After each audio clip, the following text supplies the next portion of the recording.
knows that we'd be very disappointed. I'm just going to say that on the off chance that he's listening right now.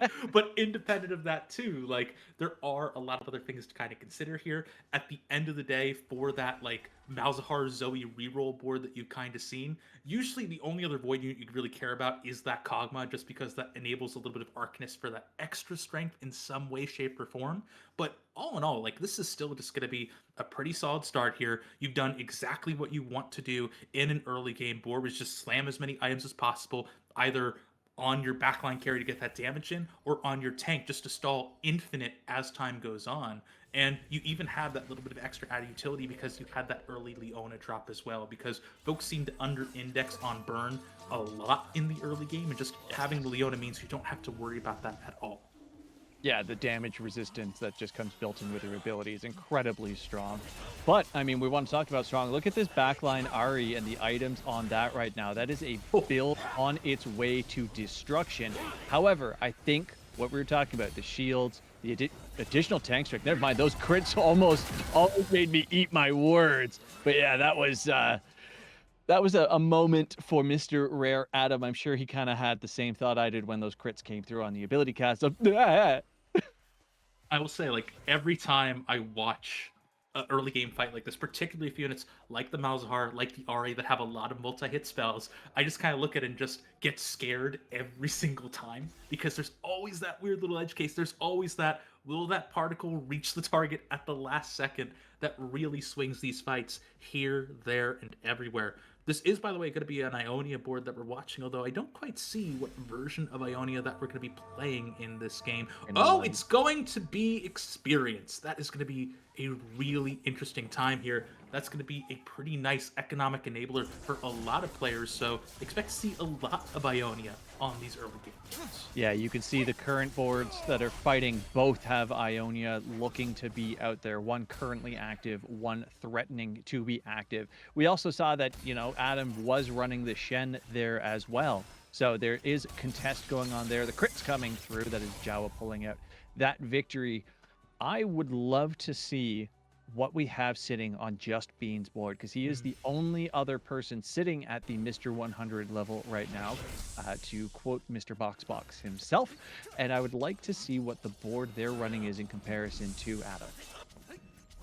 We'll take a look at that as soon as we're out of this carousel, but right now, it's going to be the lower end of the lobby that gets to make some of these first picks right here. Wide Art, whether they're referencing Hot Fuzz or not, looks like they've gone for a little bit of extra tank stats here with that vest. We'll have to take a look to see exactly how they're planning on building that out, but I don't really see too many crazy, impactful units just yet. No, there was nothing phenomenal really that stood out in that possible selection. We take a look at, we are at Bean's board here, and it is looking also a water axiom here, which is quite curious for the Vayne. They're obviously going to be fishing for Lux with these items, and that Hex pickup, I'm assuming, is where they're headed. With this kind of option here, where you've also already slammed the Quicksilver, I do think this is probably going to be more in the line of that Kaisa option here that you have. Just because you also already have the Kog'Maw sitting around the back. The mana generation is going to be nice on, again, any unit you put back there. Don't get me wrong, Lux has incredible front to back or just back to front damage that you kind of see with the laser poking through everything. But on top of that too, everyone is going to really want to have that bonus mana generation, and especially if you have all these other long shots coming through, that should be more than enough to make sure you're able to keep that train going. And certainly it's going to be enough for Just Bean to keep things going, unless they fight an equally unstoppable force in the form of Rare Adam next round.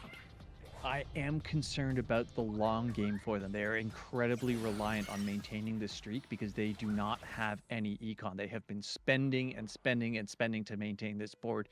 You can see them sitting on that Taric as well. That is 4 gold that was sitting there at the end of the last round. Could have sold the Taric, could have sold one of their 1-cost units and made econ. They opted not to do that. And on the exact same note we just saw on the side, Adam Wilson Lo Siento did level up to 6 as well, so I guarantee he's not sitting on a whole lot of gold himself. Going to be very interesting to see how these players hold up in the long run, because they are naturally opting to maintain a health pool, which is their resource to save, rather than their gold pool of resource to save. And it looks like we are going to see those two forces meet each other at the very end. But just look at the power that Rare Adam's already built here. Has managed to find both of their free cost backliners. Has a lot of damage output from the sheer number of Voidlings too. Like, there just isn't enough that could be done here. And I gotta say, if you're Rare Adam, you are breathing an enormous sigh of relief. You leveled up here. You invested even more into the line in order to be able to maintain this streak. And now you're able to be the only player with a win streak going into the Gromp round here, which is going to be massively impactful for the rest of the lobby that now needs to play catch up. Yeah, being the only 5-streaker at the end of 270 is incredible. That is a big win for Adam. Certainly worth the level up, you would hope at this point in time, considering the units that he hit to go with it. And I have to say, the number of Voidlings, only when it gets to kind of that absurd number, the point where you're like, oh, but why is there some... It's like watching StarCraft. They're just Zerglings. That's all it makes me think of any time. And my favorite thing about it is, even if you kill Malzahar before you kill the rest of their board, the Voidlings stick around until they've done all of their attacks. So good luck. I mean, just to call out really quickly, before this cast, we did note that we are probably two of the oldest commentators that work with Kate, and now you're dating us even further by having us talk about the Zerg Rush. Really, that's the path we want to go down. StarCraft is still around, incredibly popular, and it's getting even more popular across China. So I know. Just still, I gotta call it out just a little bit as we start looking through the rest of these boards. And here we get to see another pretty interesting option being developed here, and this is what I like to call just general good board design in Stage 2, Stage 3, where you're able to build a strong tank front line, good synergizing backline options. It doesn't need to necessarily be something absolutely insane, but just finding an early full cost prop and finding a way to work it in, finding other units to synergize nicely with it, that is how you play strong early game TFT that lets you preserve HP and maybe even find a win here against Rare Adam. yeah, the Lissandra Oriana combo is something I wanted to bring up when we first saw this board, because we saw PJ Mangopai in, I think, the first or the second combat that we've watched, and they already had the Oriana on board, and I was quite interested in it. Was going to call out the Defender Invoker line, and now we get to see it, not even in full force, but at the very beginnings of its full force. The changes that were made to the Oriana are very strong. It wasn't this last patch, it was the previous patch that they were made where we really started to see her popularity increase, and even more so the Lissandra being that strong pairing, and finding her so incredibly early. Like, having a 3-item Lissandra at 3-2 is phenomenal, and really has a lot to do with that Epic Plus that was picked up. Yeah, I gotta say, Epic is just... Epoch is just epic, just at the end of the day, right? Like, you're able to get a lot of extra economy built in here. You're able to either store that for the future and try to go for those late game kind of pushes. We talk about that level 8 roll down all the time, or preserve board strength, see if you're able to find that Ori 2, find those random extra tank frontliners that can kind of come in here. All of those things are pretty decent options on the table. Ooh, Wydarp actually looks like they're going to be going down that Jinx line that we were talking about before. So it seems like now we have multiple players going down multiple different free cost reroll options, which is going to raise up all of them immensely. Yeah, and the Jinx one, there's a lot of high-ranked TFT players that swear up and down, Jinx 3 beats everything.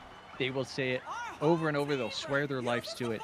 There's no other board that you put out there that will beat the standard Jinx 3 board, under the assumption that you hit the Jinx 3 and manage to position properly to not instantly assassinate her. Yeah, I gotta say, Jinx has been a fascinating unit to watch this entire TFT set, going from I am completely broken, you do not play me, the developers actively telling people to avoid the unit over Riot's winter break because they weren't able to put out a bug fix they were confident in time.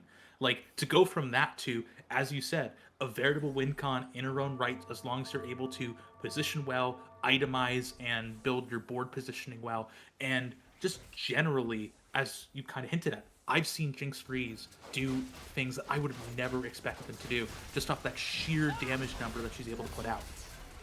Yeah, she's very competent at taking out even the soupiest of boards at the end of the day. But the struggle is getting there. It is typically a very contested build, and as you can see, when you're only sitting on the Jinx 1, she does not do damage. There's not a whole lot backing this. You really need a strong frontline board to support you in that push. And Wydarp is struggling. They're finding themselves at the bottom of the lobby.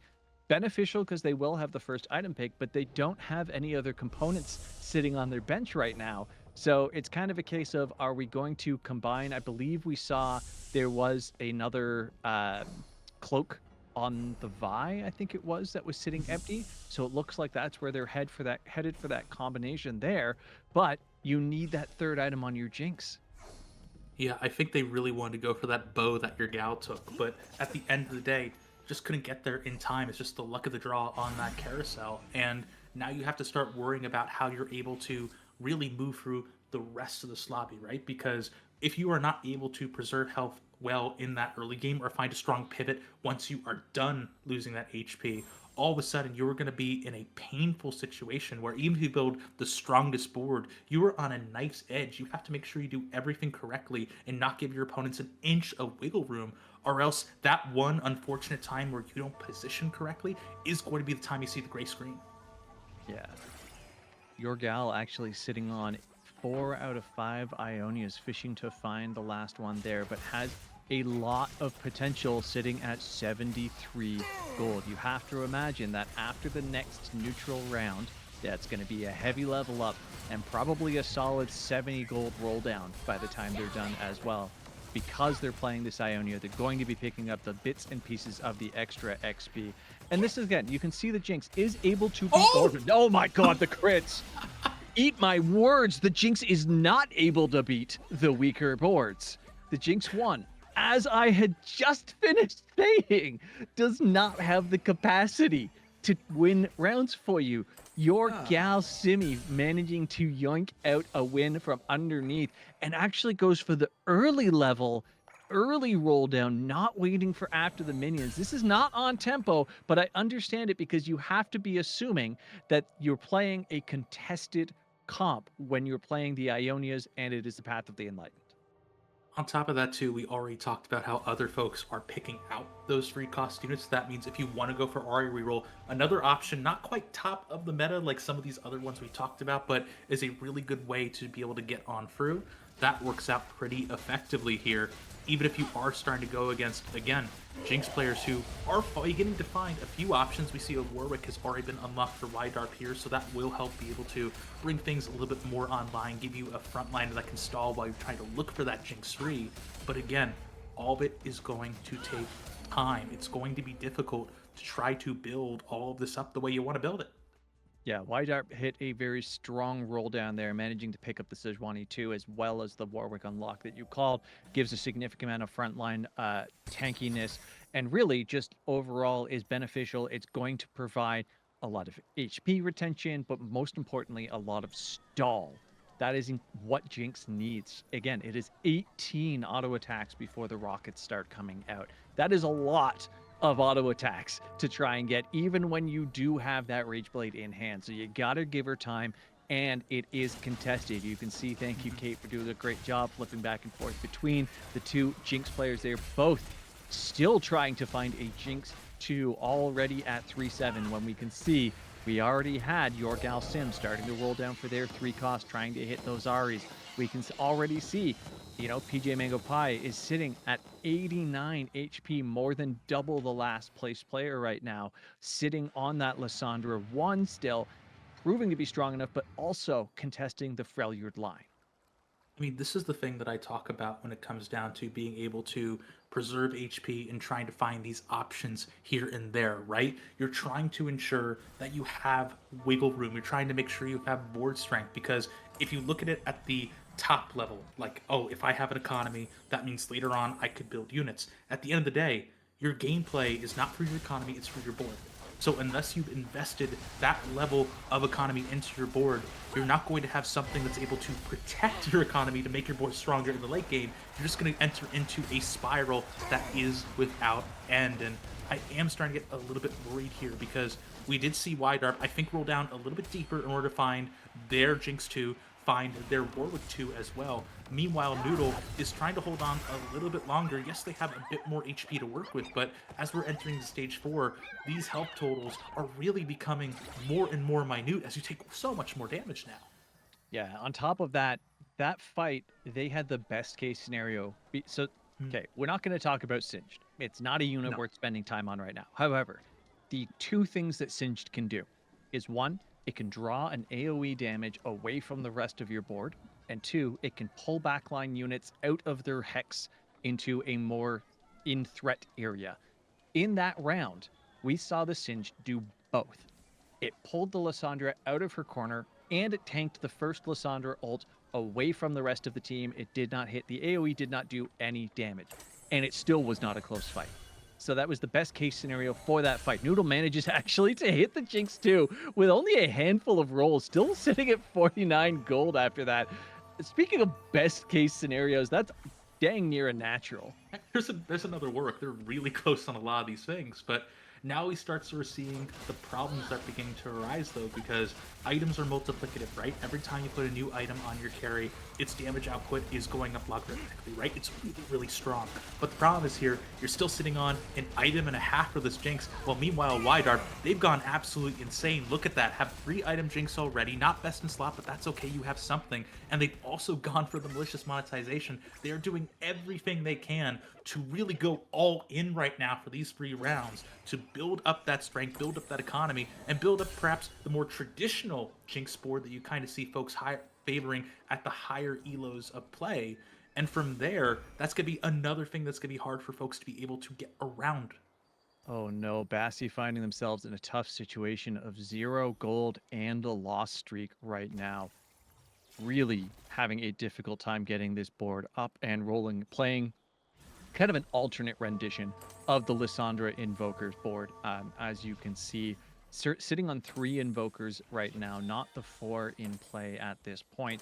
And then opting, obviously, to lean into the Freljord build and have that LeBlanc on the backline instead of the Orianna that we saw. That is more damage output, it is less defensive. But with the rejig of the board, it looks like they're at least going to be able to pull out this win against your gal Simi. However, the thing to keep in mind is your gal is in last place right now, so you should be winning this no matter what with your HP level. The problem is this board going to hold up against Jawa, who's currently on a 5-win streak? Is it going to hold up against PJ Mango Pie? It's very hard to tell, but it's also going to kind of seem doubtful. I think I did see a spike, to be fair, that round too. I'm pretty sure they just hit that Lissandra too. But as you kind of said, right, that is a fight that we would really hope that Noodle would be able to win. And when I'm looking at some of the other boards here, I'm not seeing those kinds of solutions. It's going to require a lot more effort and just generally some of these hard decisions that you make when you're at the bottom of the pack, either when you're in a rank ladder or a tournament like this, right? Because in a rank ladder, you're saying, okay, every position I can make, it's not going to be great for my elo, but I get a little bit less. I lose a little bit less, and on top of that too, my MMR isn't going to be hit by as much.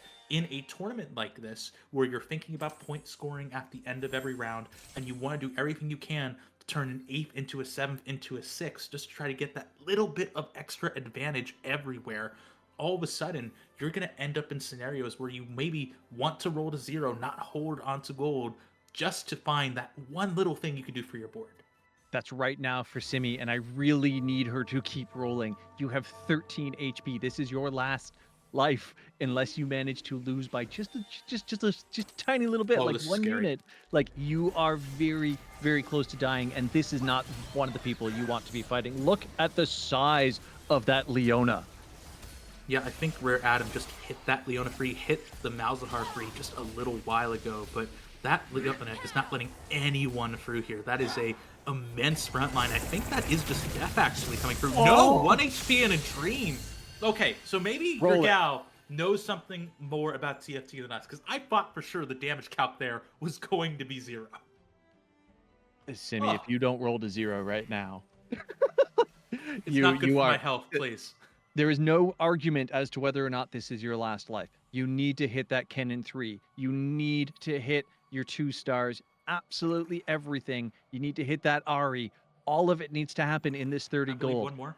Keep going. Come on. Come on. You got this. Keep going. Okay, that's The Yone that's 2's good. big, Yone, good. Cannon free. Oh, there's not a You've funny got nothing number. you can sell. So, okay. So here's another tip for everybody out there, right? If you're in a situation where you only have enough gold for one roll, and if you hit that roll, you can't even buy what you're going to do, and there's nothing on your board that you can afford to sell in order to buy it, don't roll. Save yourself that gold. You want to make sure you're able to get that free shop unroll in the next round. You'd rather not lock it at the end of the day, but here I think your gal may have been just Crits? trying to look to see for Oh. any kind of hope here or there. The crits were not enough this time around, and the Ari goes down one short of an Ari free. That is our first elimination in this game. Your gal Simi, you had a good path. Ionia was a good play this time around. It was heavily contested, and that tends to lead to holding hands to bottom positions, which is why you can see we're sitting over here with Noodle, who finds themselves also in a contested hand holding position, sitting in the second to lowest place, the current lowest place alive, playing the Jinx, playing Zon. And I'll say, like, this is obviously the weirder kind of way to play Jinx, right? Usually you are trying to play with the Freljord to get that additional stall, get those initial tank units kind of out there. Zon is still effective, though, at the end of the day, especially if you are contested and you want to try to minimize the number of units that you are being contested on. So, obviously, it's not great because the Zon units that you really, really want are still going to be contested no matter what. That Warwick is going to be a pretty big threat on any kind of board.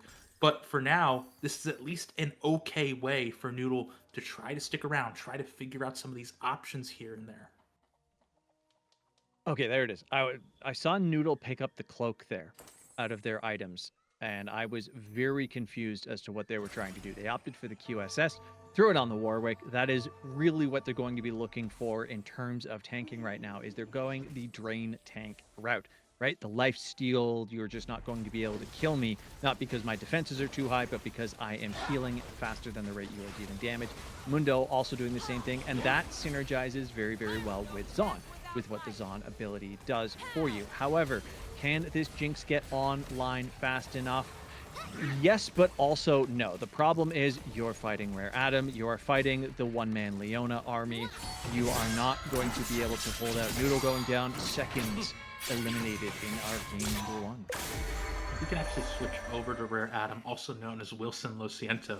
Like, there are a lot of crazy things happening here that I want to make sure we cover really quickly. Where if you're looking for a board to play in TFT right now, this is one that I'd really recommend that you look at because it's a little bit less contested. It's not the flashy 4 or 5 cost soup boards that a lot of folks seem to gravitate to, but it is very item dependent here.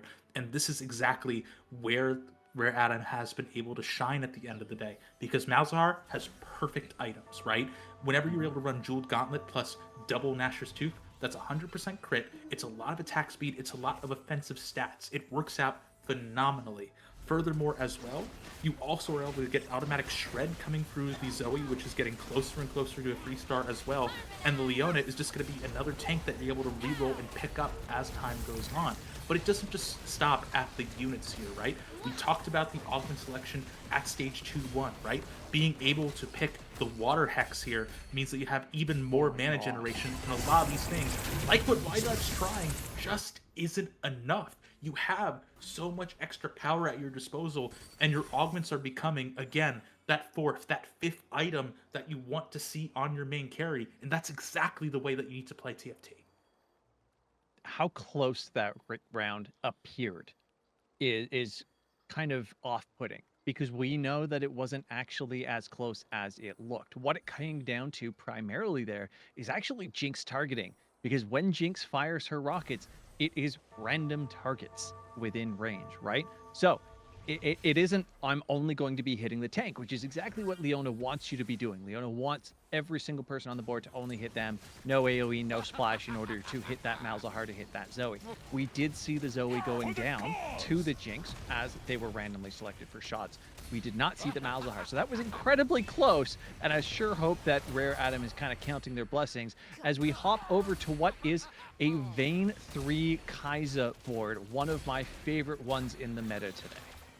I gotta say, I love this a lot too. I think when most people try to go for long shot Demacia, they don't really think about Vayne beyond 2-star. Like, yes, she's great to itemize. Yes, it's great to be able to move on through. But at the end of the day, you really do just want to make sure you can get the Kaisa, get the other big damage threats. However, when you're in a lobby like this that has so many people going for 3-stars, heck, you're able to also pick up that Vayne. It just becomes so much easier. And unlike every other unit that we Oh, said so far today, no one's just re-rolling Vayne, right? Like, it's such a weird unit. Like, unless you're playing Demacia, you're not really even thinking about her at the end of the day. So that all works together really nicely here, and that's going to give Just Bean another way to try to scale, another way to try to win.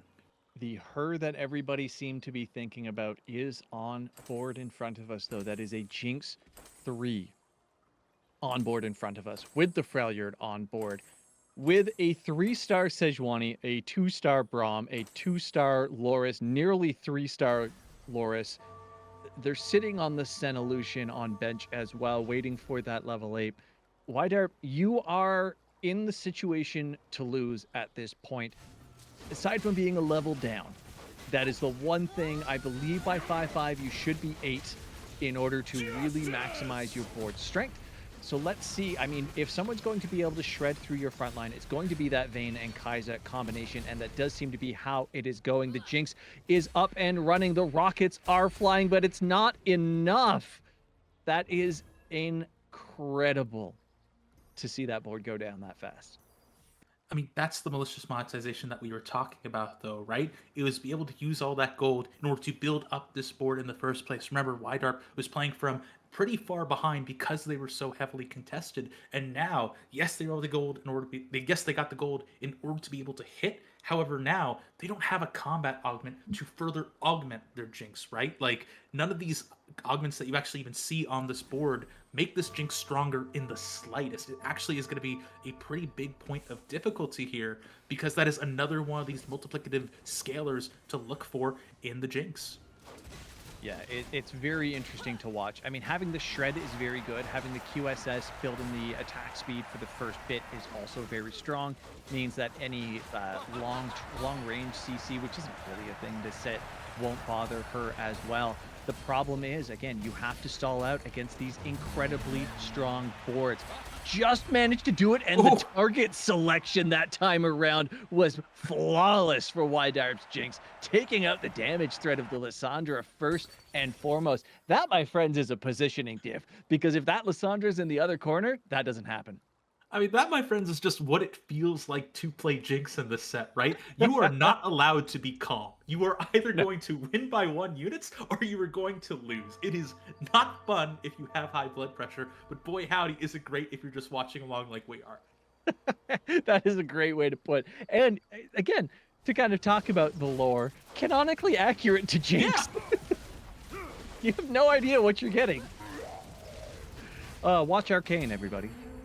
Indeed, indeed. But do so in just a little bit after we keep on looking for more benefits for Trans Lifeline, keep on looking for more benefits for these boards, being able to finally level up here in order to bring in that Gunslinger, being able to bring in Lucian Senna, a lot of extra utility. Unfortunately, none of these items really drive me crazy Red here. buff on Lucian Senna, but you already have Burn. Yeah. Opting for a change of tank items. I mean, I like that. You're able to Okay, move Anna. over that backline mana generation. It's why, honestly, I think that's one of the best slams in the game. You're able to use it as a tank item in the early game, and a mana generation or offensive item in the late game, so keep an eye out for that adaptive helm in your own lobbies. And also, Braum just is able to scale a lot better with straight resistances than anyone else, so that all works together pretty nicely.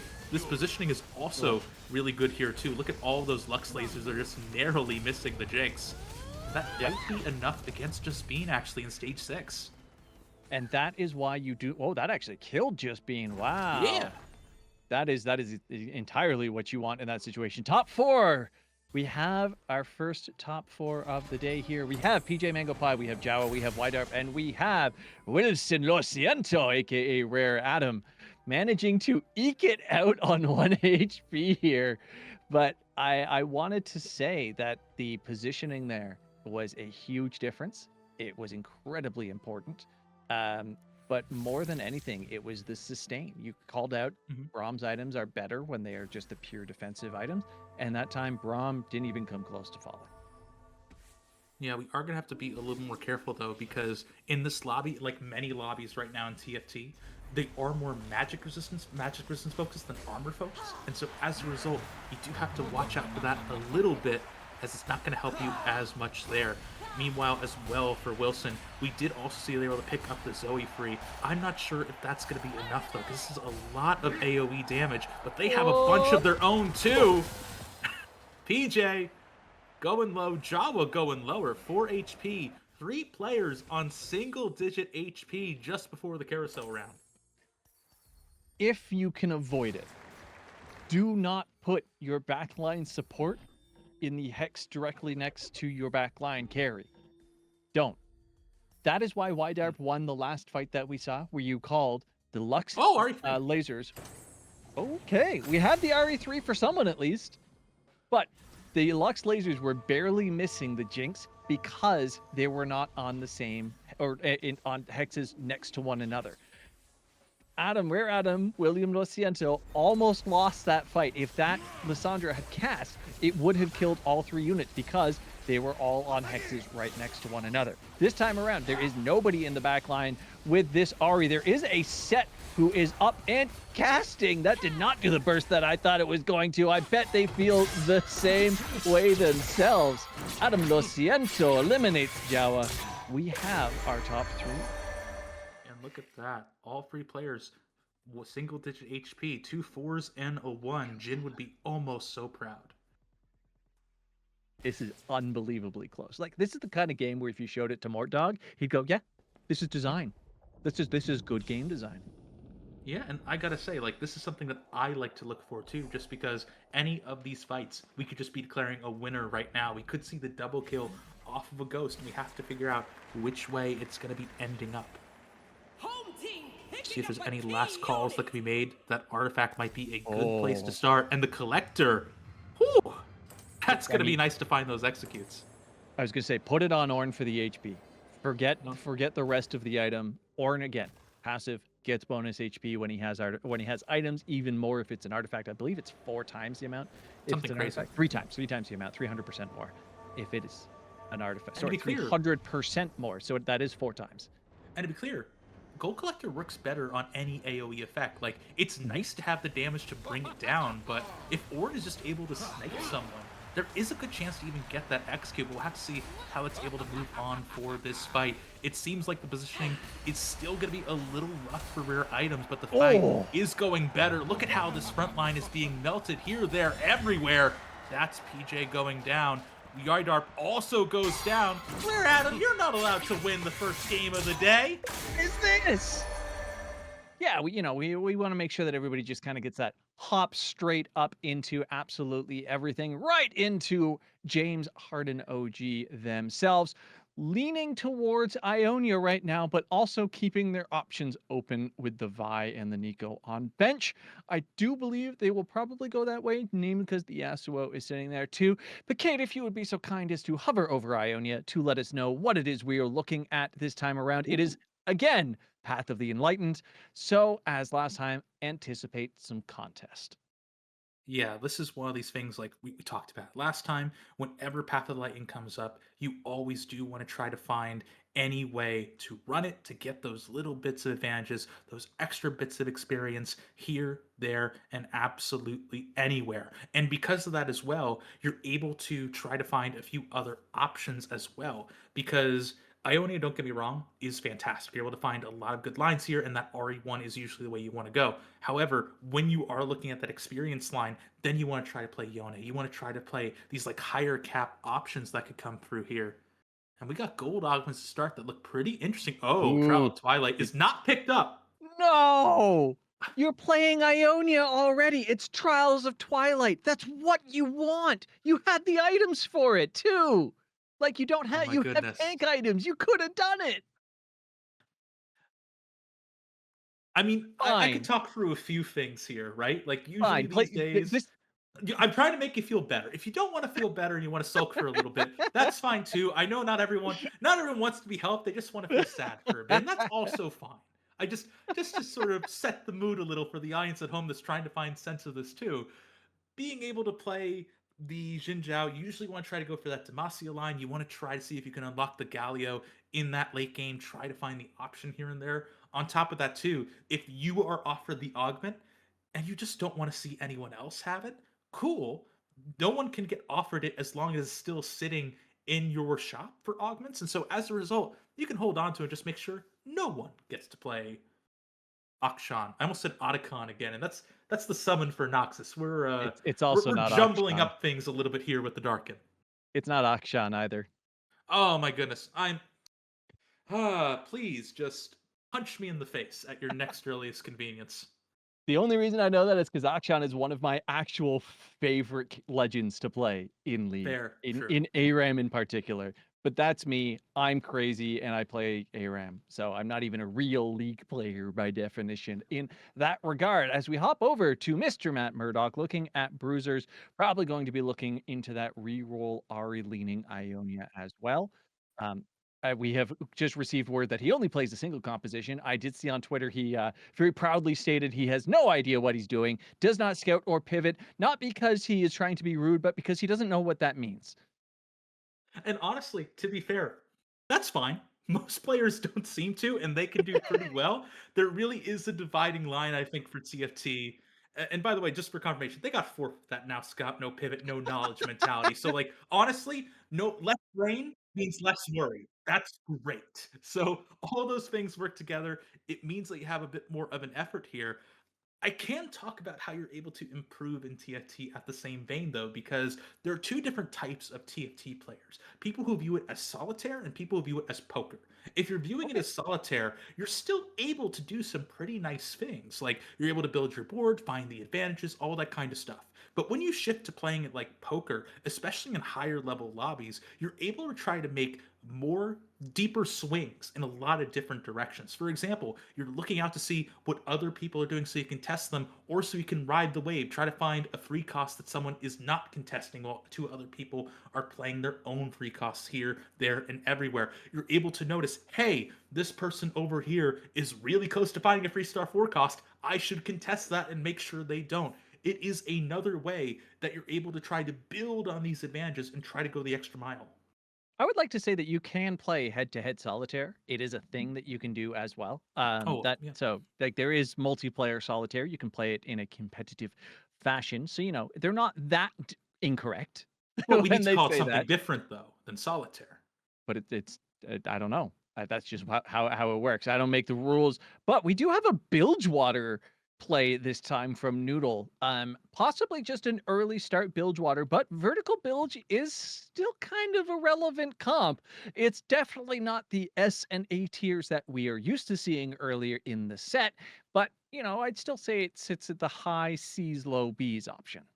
And honestly, the main thing that holds it back is that you now really need to find Bilgewater incredibly early. Something that admittedly is easier now because they changed the way that Graves unlock that it's just 2 items on any Bilgewater unit, not just the Twisted Fate. So that definitely makes it a lot easier to do. But on top of that, it is important to remember, as you alluded to, Bilgewater can just be an econ engine to get you in whatever direction that you want to go in. With 35 Silver Serpents around, or 15, I should say, that roughly means that you're getting 1 gold, let's say every 2.5 to 3 rounds, kind of just with the way that some of these shops work out, either in terms of being able to buy a unit or trying to build some of these stats that you're going to be going to go for if you want to stay in that Bilgewater line. As a result, you get more options, you're able to move on through, and I think we're starting to see the hints of another Malzahar comp. This is Double Trouble build, right? So Double Mhm. Trouble, very interesting augment. It really leans into compositions that don't play vertically. Right? It more than anything, you kind of want to play Zoe, in Mm. my opinion. Like you actually, to be fair, you want to play exactly as we saw Adam play last game. Mhm. That composition would work incredibly well, right? You go the Malzahar route, but then you also tech into the Tarek and the Zoe and kind of play that tankier frontline route just with multiples rather Well, than actually expanding your board. Do you want me to tell you like the way that you see top players playing it right now? It's actually eschewing all other damage except for Malzahar because you're already getting a second one in. You have a lot of damage, and instead you're rolling for wardens, particularly the Oh, Nautilus that's good. and Yeah. the oh my goodness, the best part of Arcane Season 2, Loris, my love, my Loris. beloved. All of those things together mean that you have again more free cost units that you're able to go deeper on. Free costs that are going to be a little bit less contested because, as you said, the Zoe can be picked up if you're trying to go for a bunch of different compositions. And at the end of the day, because you have so much more focus on these free costs, they're a little bit easier to hit as well. So I personally think that's the direction that we're probably going to see, but there are still plenty of ways to play that augment. I just love Double Trouble Targon. That's Yeah, no, that's fair. it's probably one of the most fun ones out there simply because you can play a level 8 board with 4 Targon. Hmm. And that's it. That's your whole board. And it's really fun to see, and it is, decently strong. It has its weaknesses, as most boards do. Vayne, with the tuck and roll out of the way of the cards there, does manage to close this one out with 5 Demacia on deck in the hands of Galleon this time around. We do see the Kog'Maw 2 picked up here as well. Leaning into the Demacia long shot. We talked about it a little bit in the last game. Talk about it a little more, as that is very obviously the route that we're going to see with this Vayne already holding 1.5 items. Yeah, and I gotta say, I was a little bit skeptical, I think, of trying to go deeper into the vein. And like I said, I get it. More people are starting to do so. You are seeing the more free cost builds being picked up. So it's only natural that vein sort of rides that tide, like we were talking about in game one. But I'm more surprised I'm seeing more attention being placed on Vayne as getting her items as opposed to being the item holder for the Kaisa, which is going to be my original prediction for some of these fights where, yeah, Vayne is going to be great with Spear of Shojin, but you want to make sure you get that itemization out early. Vayne isn't bad with it by any means, and you're able to Mhm. get a few advantages here, there, and everywhere. And is Bluey building the largest Scion they can? I think they are. Please. I really hope so. I Just need this. straight buff bruisers is one of my favorite boards out there. More devastatingly, though, we do have an Ash Tryndamere build going on in Bluey's hands right now. Playing the buff Scion is a great way to do that because Ash Tryndamere, there's only one high rank player that plays this board, and it's Box, and Hmm. he knows it's bad, and he talks about how bad it is, and he talks about how much elo it has cost him, but he still plays it because he loves it and it's fun. And I respect that. That's the whole Yeah. reason you should play video games.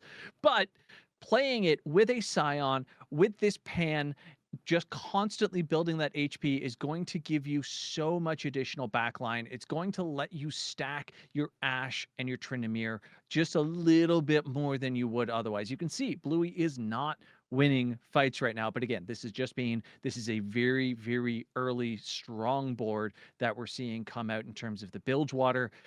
But Bluey has a long-term stack board. That is what they're kind of investing in. It will be very neat to see if they can kind of don't recombobulate this, please. Not yet. You're already Please. building the Scion. Oh, no. Okay, Okay, we're that fine. We're fine. We're oh, fine. I was like, I just talked about it. I mean, the players giveth, the players taketh away, I feel, at the end of the day. But one thing I'll kind of call out there too is that they did also level here, which is pretty rough. Like they went up to 6, weren't able to show too much for it, especially when you look at the top of this leaderboard. We have a bit of a replete. Well, also at 100% full streak here going Yeah. into the second augment round. Granted, being silver, that's going to be. Sorry, I just heard the little snake thing off to the side, like flick its tongue, and I had no idea what that noise was for a split second. But all that kind of together means that you are going to have a few more difficulties, kind of, especially when, as by your admission, by Box's admission, this is not the strongest comp that you will see. It's fun. I like seeing it go crazy as well, but you just need a little bit more, and I just need to see Bluey get a little bit more first. Yeah, and it sounds weird saying we need a little bit more from Bluey. Like it sounds wrong. Bluey Mm. gives they do so much for, but that's the TV show Bluey, not this Yeah, Bluey, yeah, yeah. right? We have so much from Bluey already. Don't want to ask for more, as they do manage to pick up this win over Jawa, which is expected. Jawa sitting at the bottom of the leaderboard at this moment. Will be again interesting to see. Are they going to hard roll at 7? To try and find their 3 costs of the Trin Ash? Are they going to econ a little more than that? Will Oh, be very fun to see where they go as I thought we were gonna hop on board with a different player for a moment. Yeah, we Let's saw go the take a look. glimpse. Yeah, we Let's go saw the take a glimpse of look the at double trouble. Can I actually go back there uh-huh. super quickly just to call something out? Because this is pretty much actually the final board that you want to have when you're Yes. playing double trouble Malzahar here. That final unit in the form of the Seraphine is the last thing you want because that's going to give you all the fun stuff with Piltover off the back of the Loris, and honestly, getting the mana generation Piltover is probably one of the better options you can get. You'd really prefer the HP shield, but hey, this is good. It's going to buff up your Malzahar, your Golden. All in all, though, you're also able to get Disruptor out, which is another one of these things that helps this Malzahar last even longer. Even if right now you don't got a lot of damage that can really stand up to this Bilgewater being board from Just Being, who is actually playing pretty risky right now. Their Silver Augment was the one that increased the level of your next Augment round. And usually for me, I'm a bit of a, how you say, wuss. I don't like picking augments like that.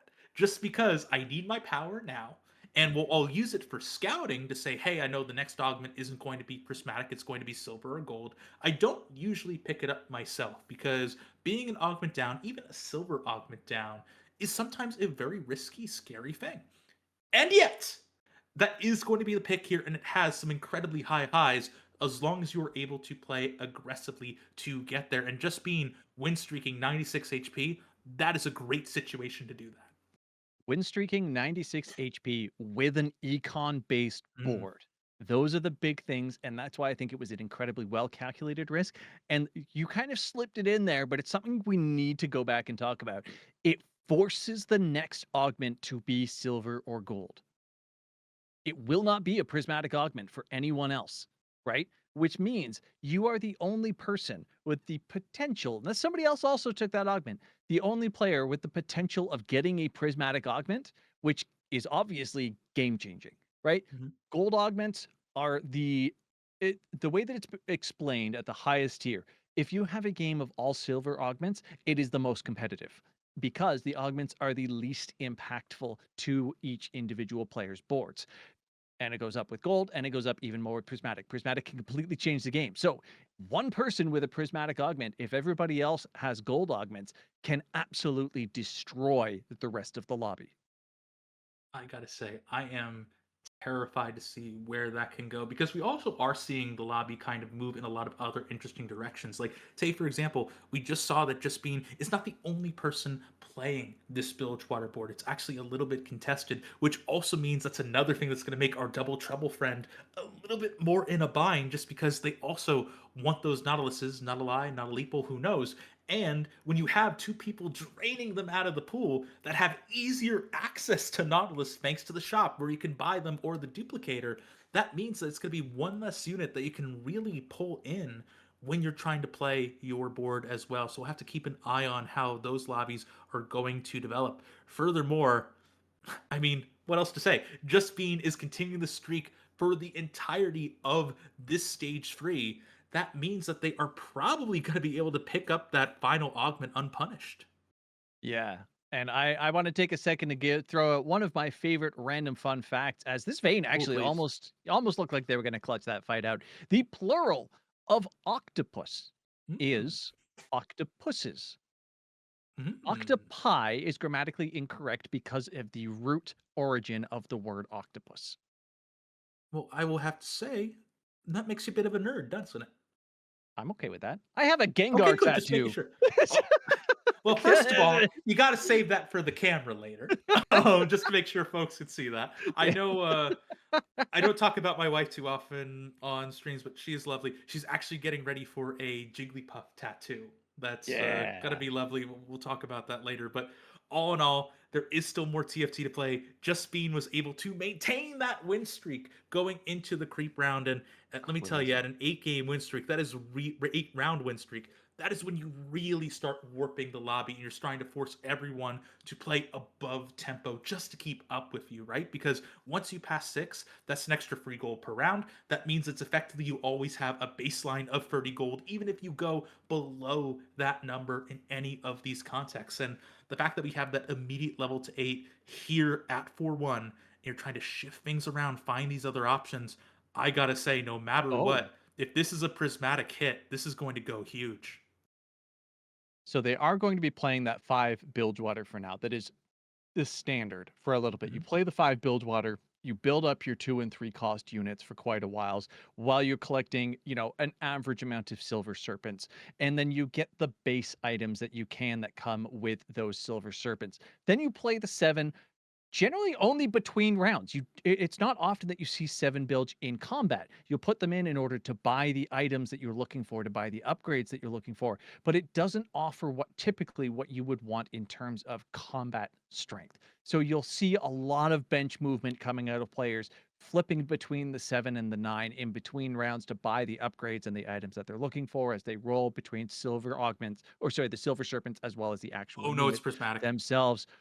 It's going to be a prismatic for Bean, which means it's gold for everybody else. I mean, even the gold selections here are actually pretty good. Jeweled Lotus tends to be relatively strong. I don't think, yeah, they took Quick, let's switch over to defense. Bean. What are they looking at? Defensive Placidium is risky. Oh, As you talked about, these are all going to be a much bigger swing because no one can Bilge stand up 10. to this power. Okay, so we're not looking for Builds 10. There was no No. spat that was taken. I don't think Bronze for Life is going to be what you're looking for here. Jeweled Lotus tends to be very strong no matter what build you're playing. Component height is Opting not for it. interesting. Component Heist, also a very Oh, strong one when it comes to Bilgewater, because Bilgewater's strength, opting for Bronze for Life. Okay, interesting choice. They're definitely going to be only camping at 5 bilge at any point in time. I gotta say, this is especially interesting too, because when you talk about Bilgewater in general, usually because of all that econ you've been given, this is in another legendary suit fashion, especially with, by the way, just being casually at level 9, 0 gold at stage 4 too, right? This is a really big jump for them. And because they have that 9-game win streak, it's like they got 30 gold. Their board is building their econ, which is building their board. Take notes, this is exactly how you want to play. But beyond that too, usually because you have all econ, you're playing legendary soup. A lot of those legendary units, though, even though they have unique traits, they are designed to not work with this augment. It needs to Yes. be non-unique traits. So you can't just throw in caretaker. You just can't throw in whatever fiddlesticks is. I have no idea. You can't do it. It doesn't Yeah. work like that. And because of that, it must mean that there is another level of 5-dimensional chess that Just Bean is looking to play to maximize those options, try to find more ways in order to get that full value out of the augment. We'll have to see, though, still plenty of time for them, but Just Noodle is on the precipice. Yeah, Just Noodle looking to play the other form, essentially, of Bilgewater here. Going to that 7 in the combat because they need all of the combat power that they can get. And it's not a significant amount, but it's better than not having it because they do have the Gunslinger and Warden both in right now. Unfortunately, this Misfortune one is not even going to come close to standing the test of time against Mr. Matt Murdoch. That is going to be Noodle as the first eliminated in our round number 2. Again, we talked about it very briefly in the first round here. When you are playing contested comps, it tends to be a handhold. Bilgewater isn't always one of those because you have the shop to help you hit. However, when the person you're holding hands with is 2 levels and 100 gold ahead of you, it's not a very good time. On top of that as well, Bilgewater is such a hard trait to be able to gauge over the course of the game, right? Because so many of the stats are not consistent from game to game, right? Like it's all dependent on the items that you get in the Bilgewater shops or how many stats that you're buying. So just Mhm. looking at a Bilgewater 7 board, I really can't make too many good bits of analysis about it without looking at the trait and going, well, geez, how many stats were invested in here? Like 7 doesn't give you any kind of innate combat power, Big Scion, except for the fact that it is able to spread out those stats across more units, right? If you don't have the more stats to give to those more units, you're just not going to be as strong. You'd be better trying to stay at 5 to find combat power somewhere else. But harder to see. Let's take a look here at You got this snaked rolls that have been again. happening. You got Louis snake looking fist low. again. Oh no. Blue's comp here it's a full stack comp, which is really interesting because it's the Scion is stacking, the Ash is stacking, and the Tryndamere is stacking. So it's neat, but it just doesn't hold up against the more meta compositions these days. Like I said, Box loves to play the Ash Tryndamere. It's fun. It's an interesting composition, but it just isn't the strongest out there. As you can see, the Ashe was doing quite a bit of damage, but then just went down very quickly. The magic resist that the Taric brings to the enemy composition here is going to be very strong against the Lysandra that was teched in as well for the Freljord bonus and itemization there as well. Take a look at the damage versus the defense in and of itself. Throw in the fact that the Kennen also does a significant amount of CC. The fact that it blocked more damage than the Scion did and would have stunned everything around it. I mean, that shows the strength of the Ionia board over top of the Scion. Not to mention that, Matt Murdock was just incredibly strong kind of there, just moving on through. There wasn't really too much else that could have been done. Bluey does hit the Ash Free, so that will be useful for them in their future exploits, but we'll have to see exactly how that is going to line up with some of these other boards. I do wonder if it would have been wise to try to find the Bard, expedite some of these rolls just a tiny little bit to find those hits, but I'm less familiar with this board. The most close things I'm familiar with that's like this is trying to play Aphelios because that's my guilty pleasure, but I don't quite know how Bard fits into here, and I don't think we're going to have any time to figure that out. It seems like Bluey is just going to go down here off the Ghost. So it is very standard to itemize your Tryndamere more than your Ashe in these builds because your Ashe is not the damage dealer here, right? Ashe, when the way that Ashe stacks is the takedowns that Tryndamere and Ashe get is she gets additional arrows shot after X number of takedowns. Meanwhile, Tryndamere gets percent-based attack damage. So it tends to be better to itemize the percent-based increase that you're going to be getting rather than simply more arrows that are doing less damage. So you want to itemize the Ashe for attack speed, obviously, so that they are constantly attacking the same target as the Tryndamere, but not itemizing the Tryndamere to do damage ultimately results in a less strength in the board overall. That is an A-Soul unlock, by the way, on an Epoch board. I thought we'd be seeing this, or rather, if I were playing, we would have been seeing this on the Double Trouble board, probably quite a while ago. But instead, we have where we are now, and this is quite a build. Yeah, I'm trying to kind of piece this together as we're watching this here, right? Because this is a little on the peculiar side. The itemization here is fine. It's not exactly what A-Soul wants, but again, it's the bones of everything that A-Soul wants, so that's fine. My concern, though, is that it is stage 5-1, and if you're playing A-Soul, you really want A-Soul mid-stage 4 in order to make sure you're able to get enough stacks here, and not when folks are really starting to come online. Now, really quickly, that's a really nice shop. That'll be good for the next round. We'll have to see if it's going to be enough for this round here. Jawa still is looking a little bit rough here. One Malzahar away from that 3-star, but more than enough to take down Shoal, who's gone through quite a bit, actually, since stage 2. Look at that, already down in 6th place. Yeah, Shoal was one of our top players very, very early on. They had a strong start to the board, and I'm pretty sure they leaned Targon early as well, so not super surprised to see that. They are still playing the 3 Ionia, the 5 Targon. It's not like this isn't a bad board. It's a late board, as you said, though. Your ideal for unlocking A-Soul is 4-2, if I remember correctly, or at least it was when I played it a significant amount because I absolutely love A-Soul as a legend, and that is entirely what drives what compositions I play, is who I like, not what I hit, which is why I'm not a high-ranked player. I'm sure that's the only reason, right? Surely. I mean, if Vel'Koz was in this set, that would be the only unit I play, right? Hell yeah. Everyone has their guilty pleasure. Everyone has those boards, those units, that kind of character identity that they really mesh with. For now, though, Shoal will have to find that in the next game. Jawa also goes down 2 to 0 just before they find the Malzahar 3, so that is also going to be incredibly rough for them, and we got ourselves a top 4. And again, I feel like we continue to witness players dying with a lot of gold, right? They're finding themselves under that 20 HP threshold and not spending because they keep thinking, oh, if I just get to the next level, my roll down will be better.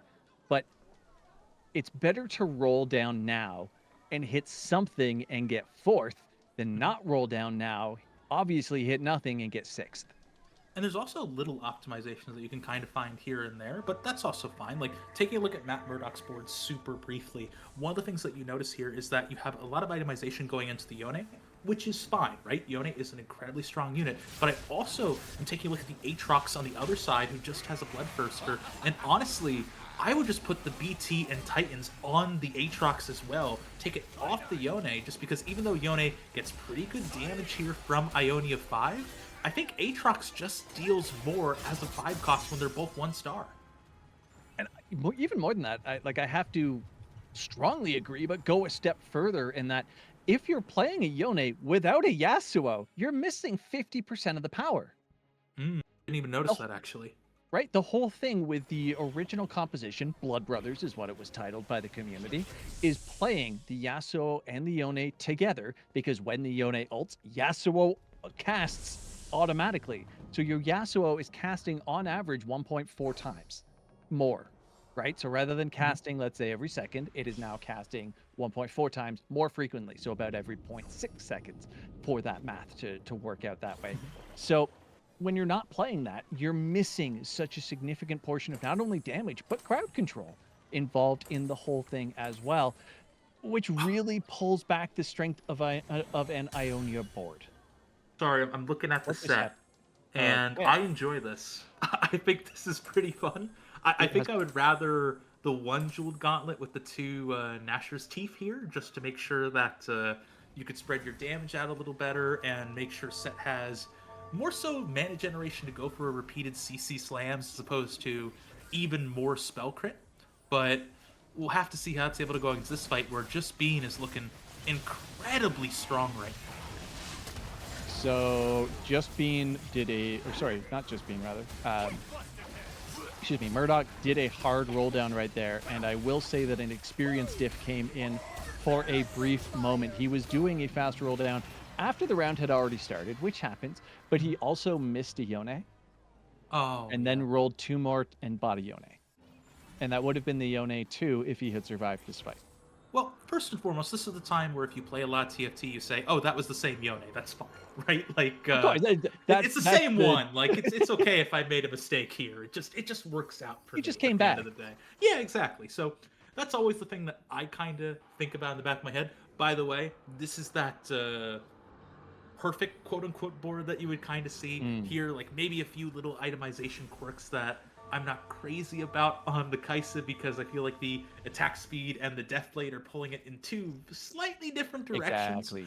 But at the end of the day, though, this is kind of more what you'd see from a unit's perspective, even if it's going against, again, a really strong opponent here, being the only person with this Prismatic Augment in this lobby. And I actually want to switch over after this fight just to see what that augment is looking at right now, because I can see the damage, right? I can tell it's incredibly powerful. Galleon is doing a lot to actually make this close, but that's just going to be more to preserve HP than anything else.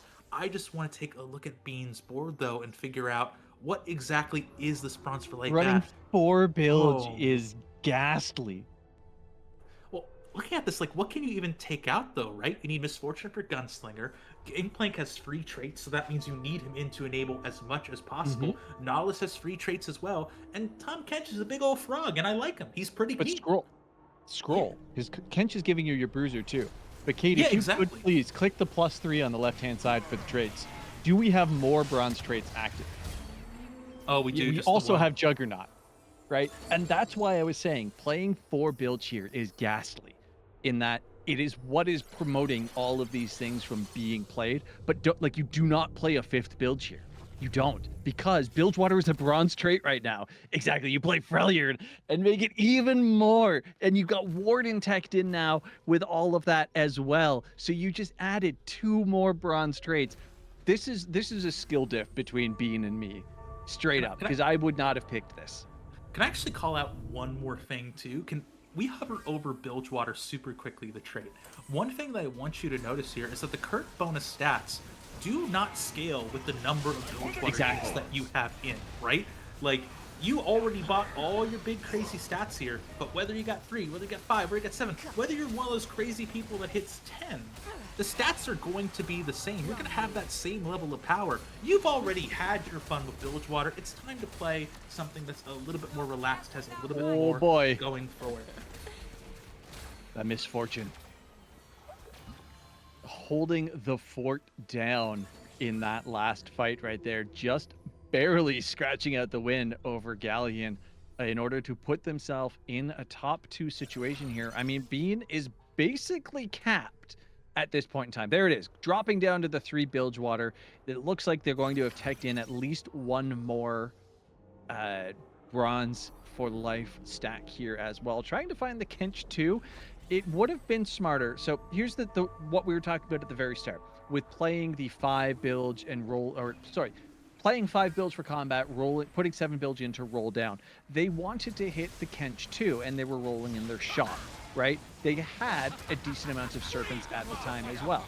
If they had the units on bench to put in the 5 or 7 bilge, they could have rolled in their silver serpents to try to find the Kench 2 as well. That's what we were trying to say when we were talking about teching it in between rounds. Ultimately, at the end of the day, though, just Bean slapped that fight around, and it looks like James Harden is just going to get dunked into second.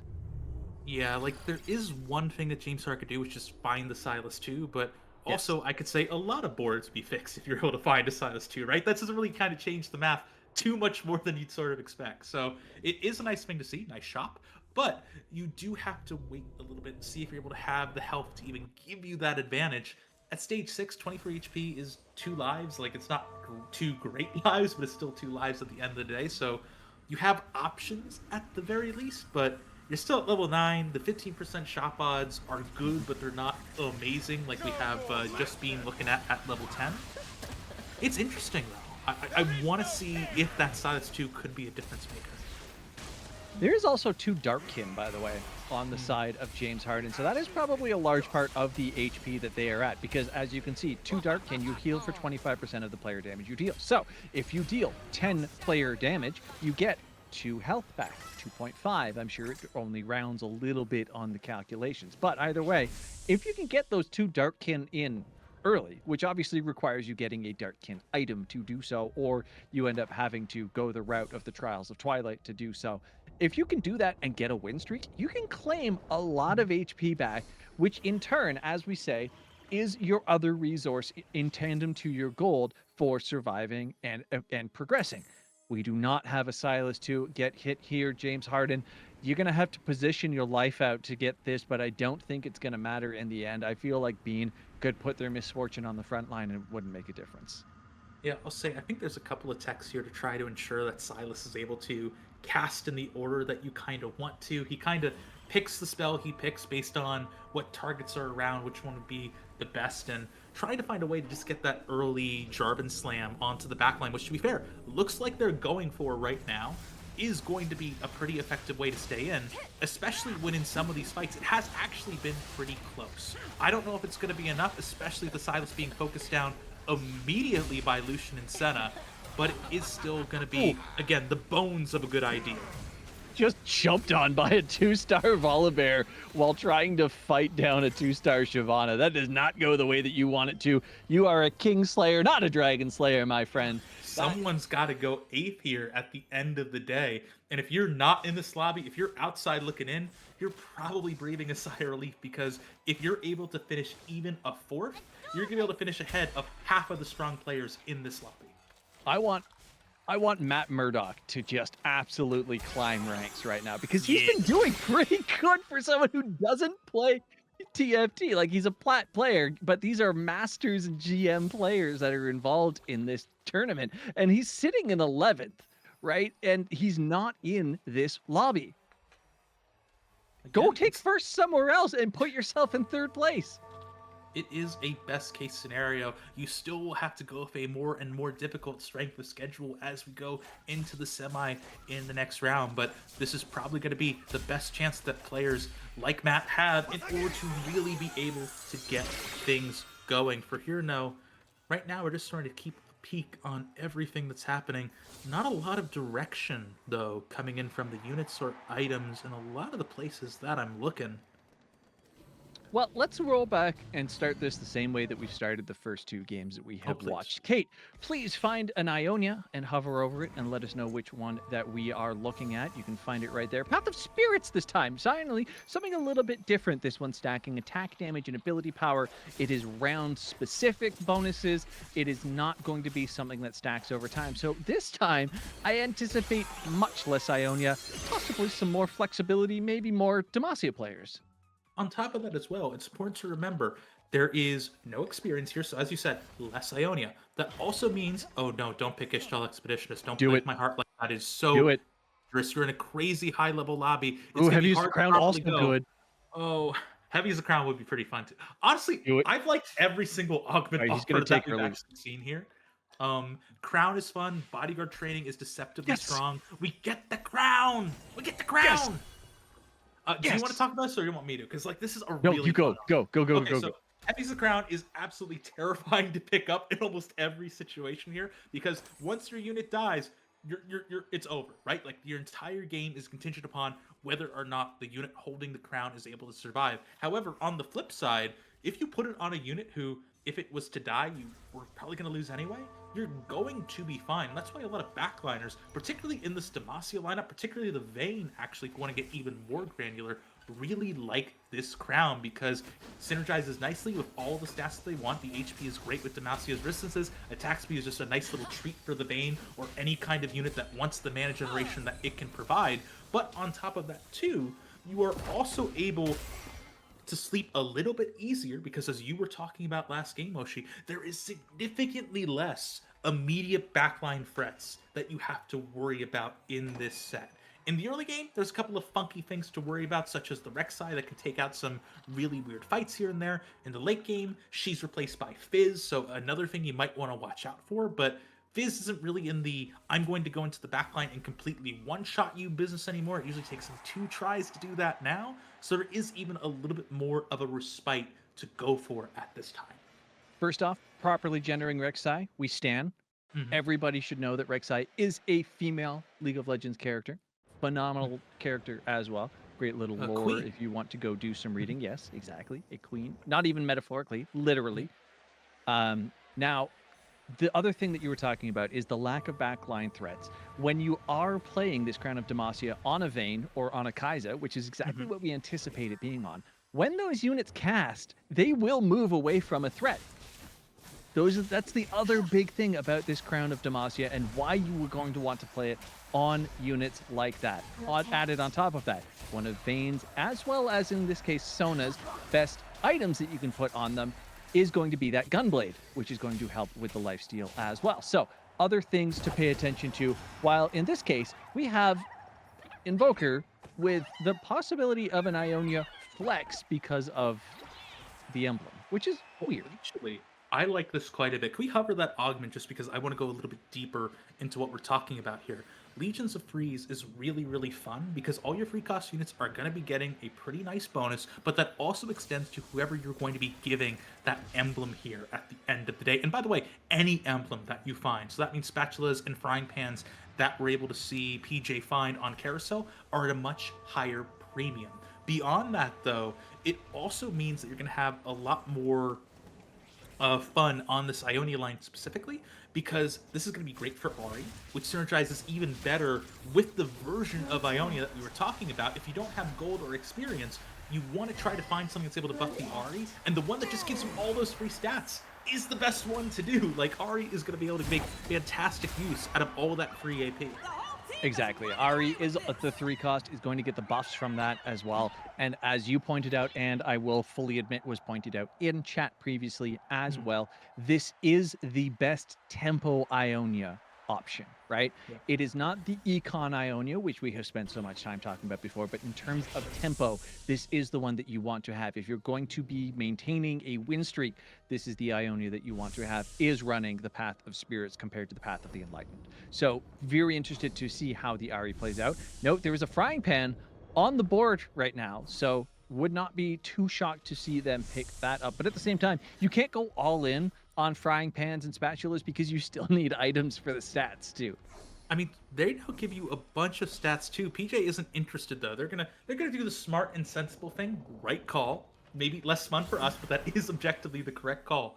So that means they are going to be able to move a little bit better, have a few more options here and there. But oh my goodness, Bassi is not looking to make that play. They also went Legions of Free, was also able to find the pan, also win streaking, by the way, at 100 HP. So this is all going to be a lot of incredible risks. And I got to call out one more really itty bitty, tiny, important thing when you're going to be synergizing all this into Bilgewater, which is a quick little reminder that Tom Kench is an item printer.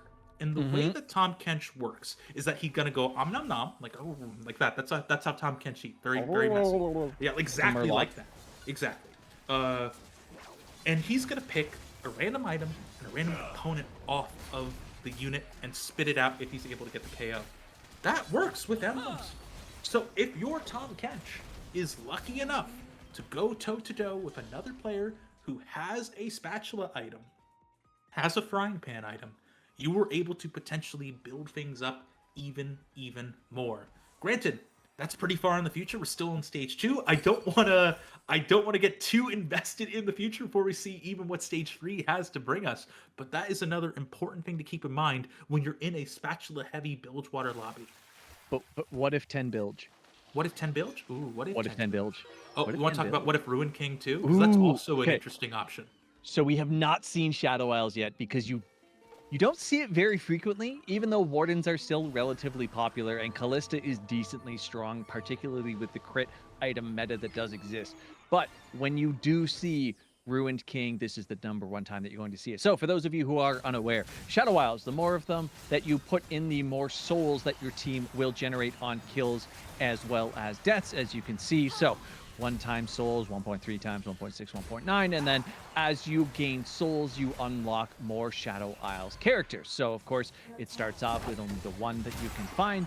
You play 2 items on them, you unlock the next one, and then it is Shadow count based. You're going to be playing Wardens for really is the primary focus is what you're going to be looking for. Playing around that Yorick, gonna have Goodman Loris in there because why would you not put Loris in a composition if you have the option to?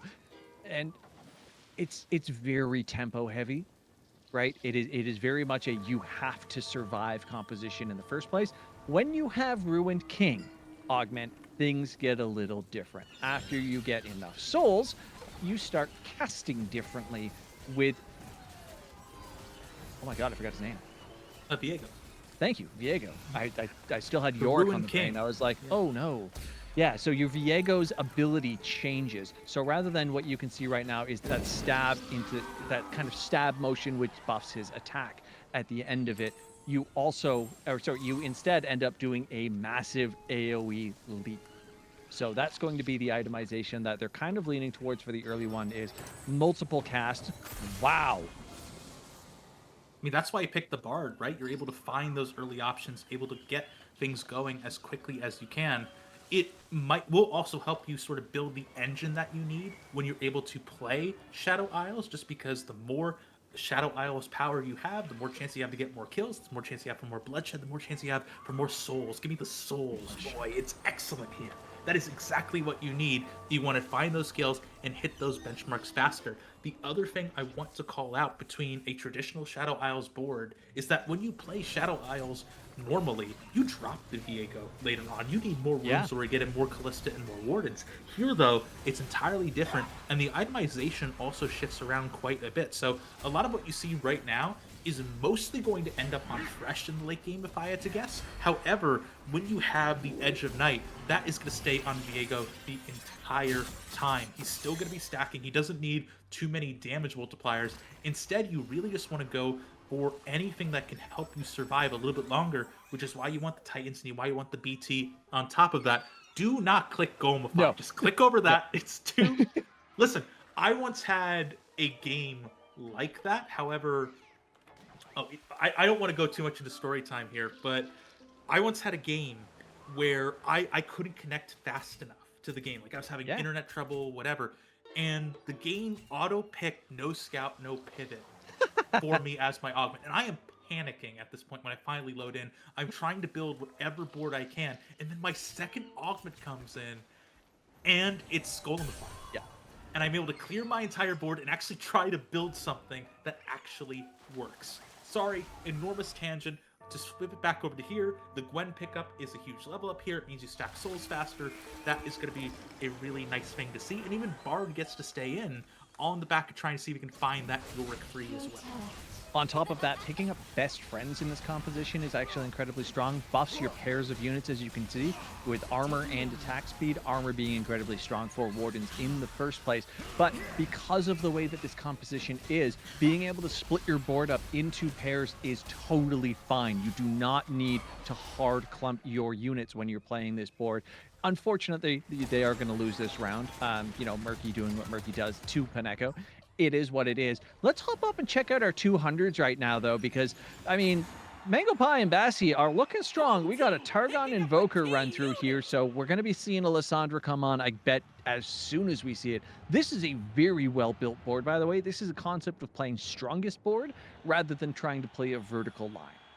On top of that, too, like I was about to say, do we really want to have the Ionia emblem on Anivia here? Like, I'm sure there's somewhere better, but looking at it, there really isn't with this augment, right? Like, you have all free costs in the front line, and then you have the Wukong, which is able to, again, get you some pretty big buffs here and there. But, we called out how we're going to have 200 streakers. We're not going to have it after this fight, though, and I gotta say, I think my money is on this board that PJ has been able to construct here. It's just so much damage and so, just honestly, great itemization at this stage. Like, being able to find double Nashers plus Jeweled Gauntlet at this stage for free, that's incredible, actually. What was the reward from the dice roll here for their augment? Because that could be part of that. That is a very good question. We're going to have to wait. We have to wait till after the carousel. We're going to be watching what players are going for here. No spatula or anything in the carousel this time around, but there are a good selection of 3 and 4 cost champions and a wide variety of items. I mean, that was a rush straight for that bow. Cannot blame you for that with the composition that they're looking for. Lots of defensive items being focused here as well. Not too shocked to see that. The rod, the BF sword being picked up. And of course, very understandably, it is a 1 cost that is left in the carousel with that glove, which is not what anybody is really looking for. There are not a great number of people that are playing boards looking for those crate items, at the very least, that haven't already hit them with the JG on the Orianna here. Magic roll. Champions grow larger and gain health. So not actually an item thing. PJ's just good. That's a low roll, good. too. Yeah. Like, that is a low roll in terms of the magic dice options. I mean, yes, it's a low roll, and I think definitely for them, they're hoping they get one of those lucky ones that give you a spat or an emblem or, just something to really synergize up. I really like the thought process that went into clicking the augment. But I would say, too, it's not even bad because it also synergizes nicely with the extra bonus health that you're already getting for all your units here. So it's more board strength, which is more better. Especially when you have Blast Shield as well. Like, that works great. More better is more good, and more Blast Shield is more better. So it is a strong situation to find themselves in. I'm actually terrified for when they get a Lissandra on this board, just because Orianna is already doing such a strong amount on their own. The Lissandra just does that better, right? Instead of shielding your allies, it's just 4 times the amount of damage that's going to be coming out, and it's a 4 cost instead of a 2 cost. So, all kinds of benefits that come with the base stats surrounding that. It's going to be very interesting to watch the pivot come through in the end, because you've got so many stacks on the Anivia. Are they just going to sell the Orianna instead of play the Ori Lissandra? Are they going to play the Anivia Lissandra? I don't know. I mean, you have so many removers this set, right? So you have flexibility. They only have 2. Sort of keep it through. Yeah, but that's still really good, right? Remember, I've been playing TFT for a long time, back when removers were a precious commodity, and now you just get like 4 or 5 of them every single game, which is a incredible quality of life update, to be clear. But again, like, we're seeing, it's one of those resources where you need to make sure you're actually using them, right? Because something that stays on your bench that you never use, you might as well be saving it for next game. It's not going to help you. But if you're able to recognize how it's enabling you to play flexibly and then doing so, that is the ultimate way to play. Ideally, you want the number to be 0 at the end of the game because you're able to pivot to exactly what you need. And here we are starting to see a bigger point of concern because first place just went against Afe. And let me tell you, That is a enormous gap that we're starting to see. 100 HP to 20 at the Brambleback round. Yeah, that is the biggest that we have seen so far today, without a doubt. As we roll into the Bramble line here, this is our first Noxus play that we've seen as well. Only sitting at 4, which is very unfortunate. You need to hit that 5 Noxus to really get the true strength of the Otacon when it's summoned. It's actually the Briar that they're missing, the 1 cost from the Noxus. Generally, your starter for deciding to play Noxus is hitting that 2-star Briar incredibly early and going from there. They get a Prismatic Orb. Wait.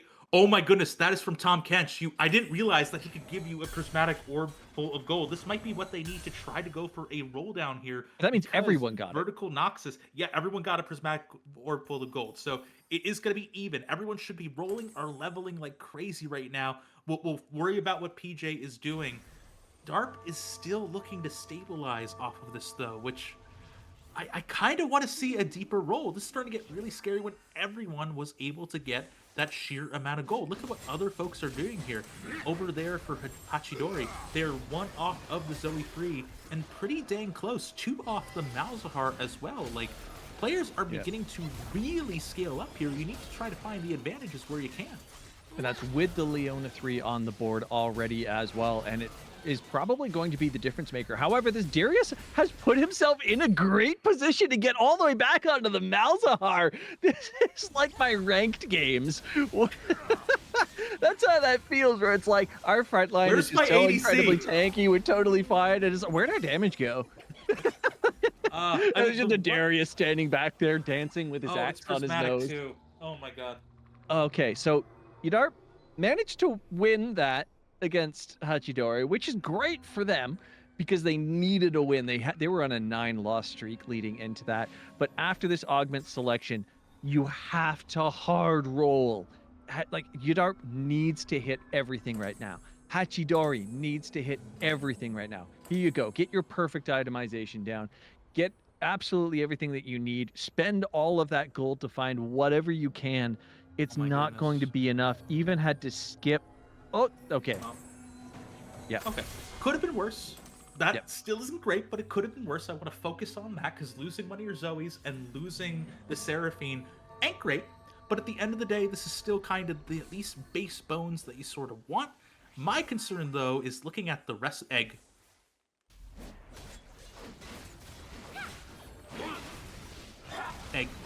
Egg. If you don't know what the egg does, you can look that one up on your own. It is a gamble play, and I'm all for it. Let's go, Bassi. You've got a lot of HP. You are in a decent position to do this. You just got to keep winning. Also, with the Noxus angle, I had said we had only seen the 1 Noxus. That was only because we hadn't looked at Bassi's board. However, they did just lose to Hachidori, which is not good when you have the egg, because that HP is going to go down quickly. Not that the egg makes it go down faster, but when you win with the golden egg, you make it hatch faster, so you want to keep winning. And losing your win streak that you just had after picking the egg is probably the most classic TFT thing that could happen to you. I mean, I'm actually going to push back on you a little bit here because the egg is directly responsible for you losing more HP because while you have the egg, you don't have the board strength that everyone else got. You're from down the to Prismatic Augment. So as a result, you are going to be weaker. It is going to be more difficult for you to be able to do anything here. The contesters fight each other, so maybe this could be an opportunity here. I think I prefer Bassi's itemization a little bit more than Wydarp as well, so that should be enough to at least get them 1 win off this egg, but every little win, every little push is going to help. Yeah, this is a good fight and a good way to show the difference in itemization. Both of these boards are almost identical, but the biggest difference that you're seeing is where the damage items were put in terms of on the Draven and then better tank items on the Darius. However, I was trying to get to this and it comes down to it in the end, which is fantastic. LeBlanc is a multi-target caster. Draven is a single target damage dealer. That is why the tank went down faster on the one side, but the win goes to the other side, is because that is single target damage versus AoE or multi-target damage. I feel like I also have to make another call out though, which is just how strong Darius can kind of be, right? Because like, yes, we talked about how The single target damage is going to be taking out the Darius, and that is going to be something that is terrifying in the short term, but in the long term, you have more effects that can kind of work your way around it with that multi-attack targeting a LeBlanc can do. The thing I'll note, though, is that Darius is quite strong, and I think stronger than most people expect because of the execute and because of the sheer amount of healing that he can do when he's completely surrounded, right? There's a reason why in the optimal version of this board that Darius is the only unit in the first 2 rows all by his lonesome. And so as a result, you get everyone to wrap, you get everyone to work it out, and from there, because he synergizes with Drave and he's able to get those executes, it's enough to try to work things out. We'll have to, again, keep an eye on that for the future. For now, though, James Harden is looking pretty interesting with that proper itemization coming in here from some of these first bilge items.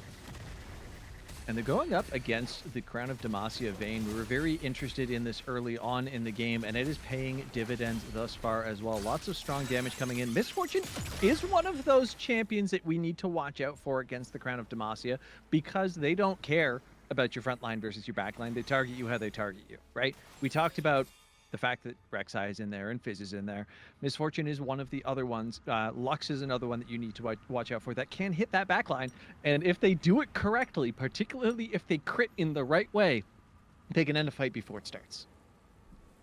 Always a scary thing. And let me tell you, I've watched enough games of TFT where the crown just explodes instantly.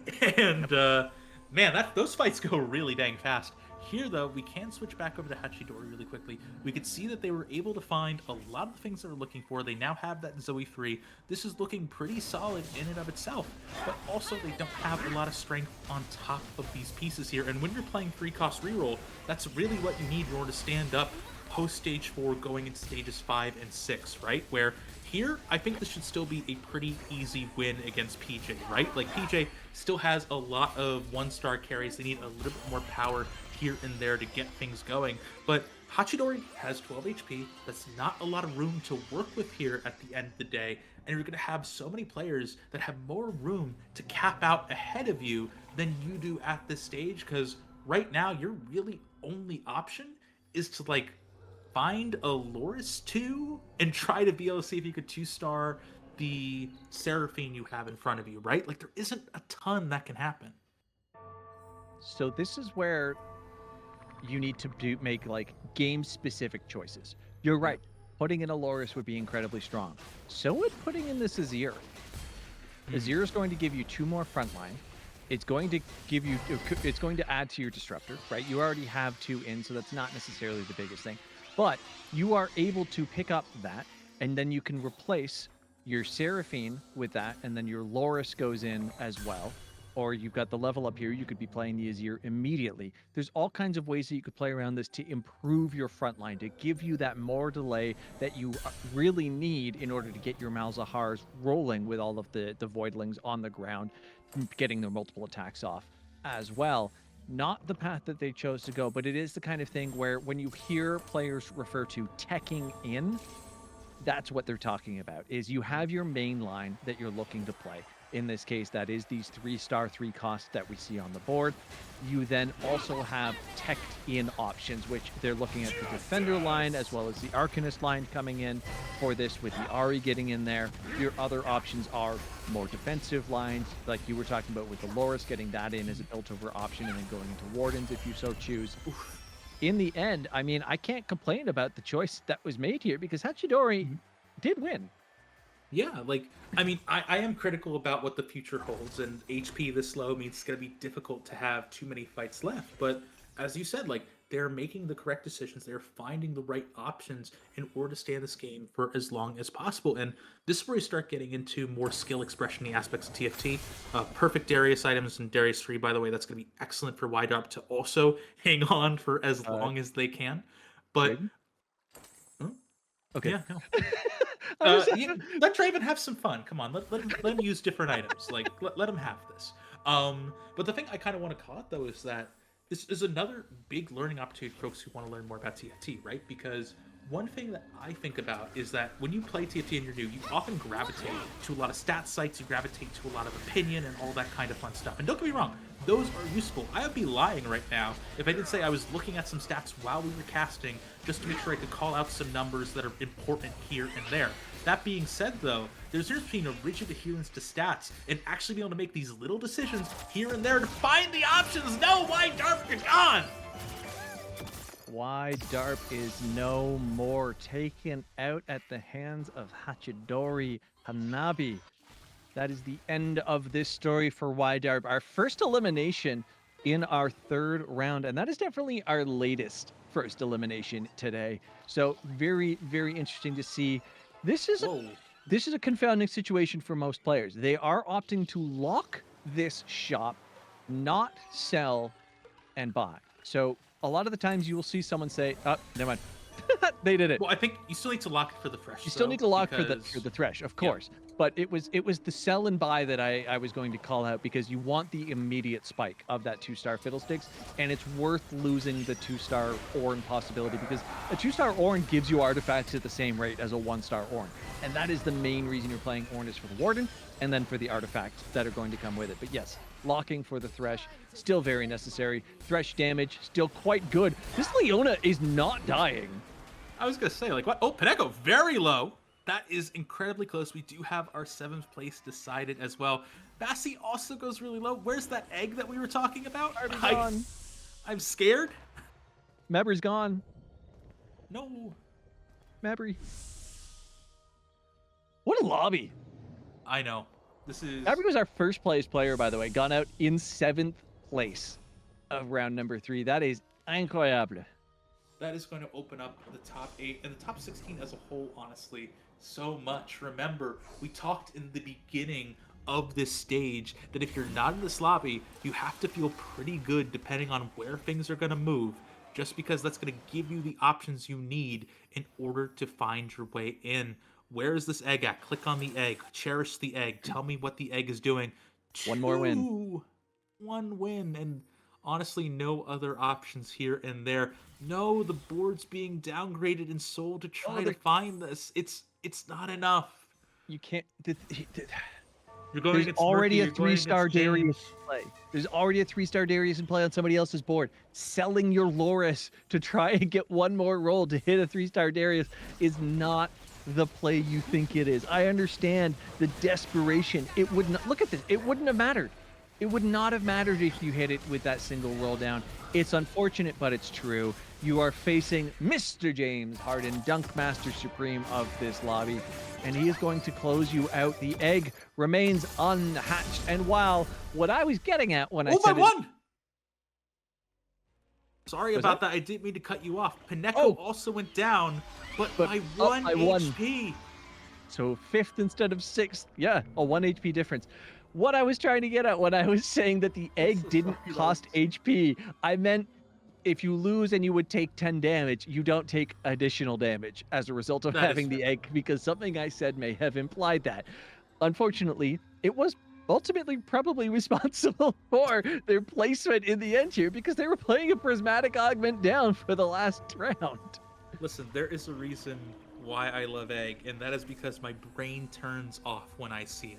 When I'm casting, that's amazing, right? Like, it's really fun to get the dopamine rush of ink.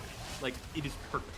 The problem, though, Tom Kench eats Leona. That's going to mean that you have so much of an easier time for this misfortune to get to the back line. The problem, though, is that you are going to have so much more of a difficult time to be able to get things going. And Hachidori, I think this is that angle that we were talking about before. Oh my god. Where they had so much HP loss, they just needed one round to not go their way, and we just watched it.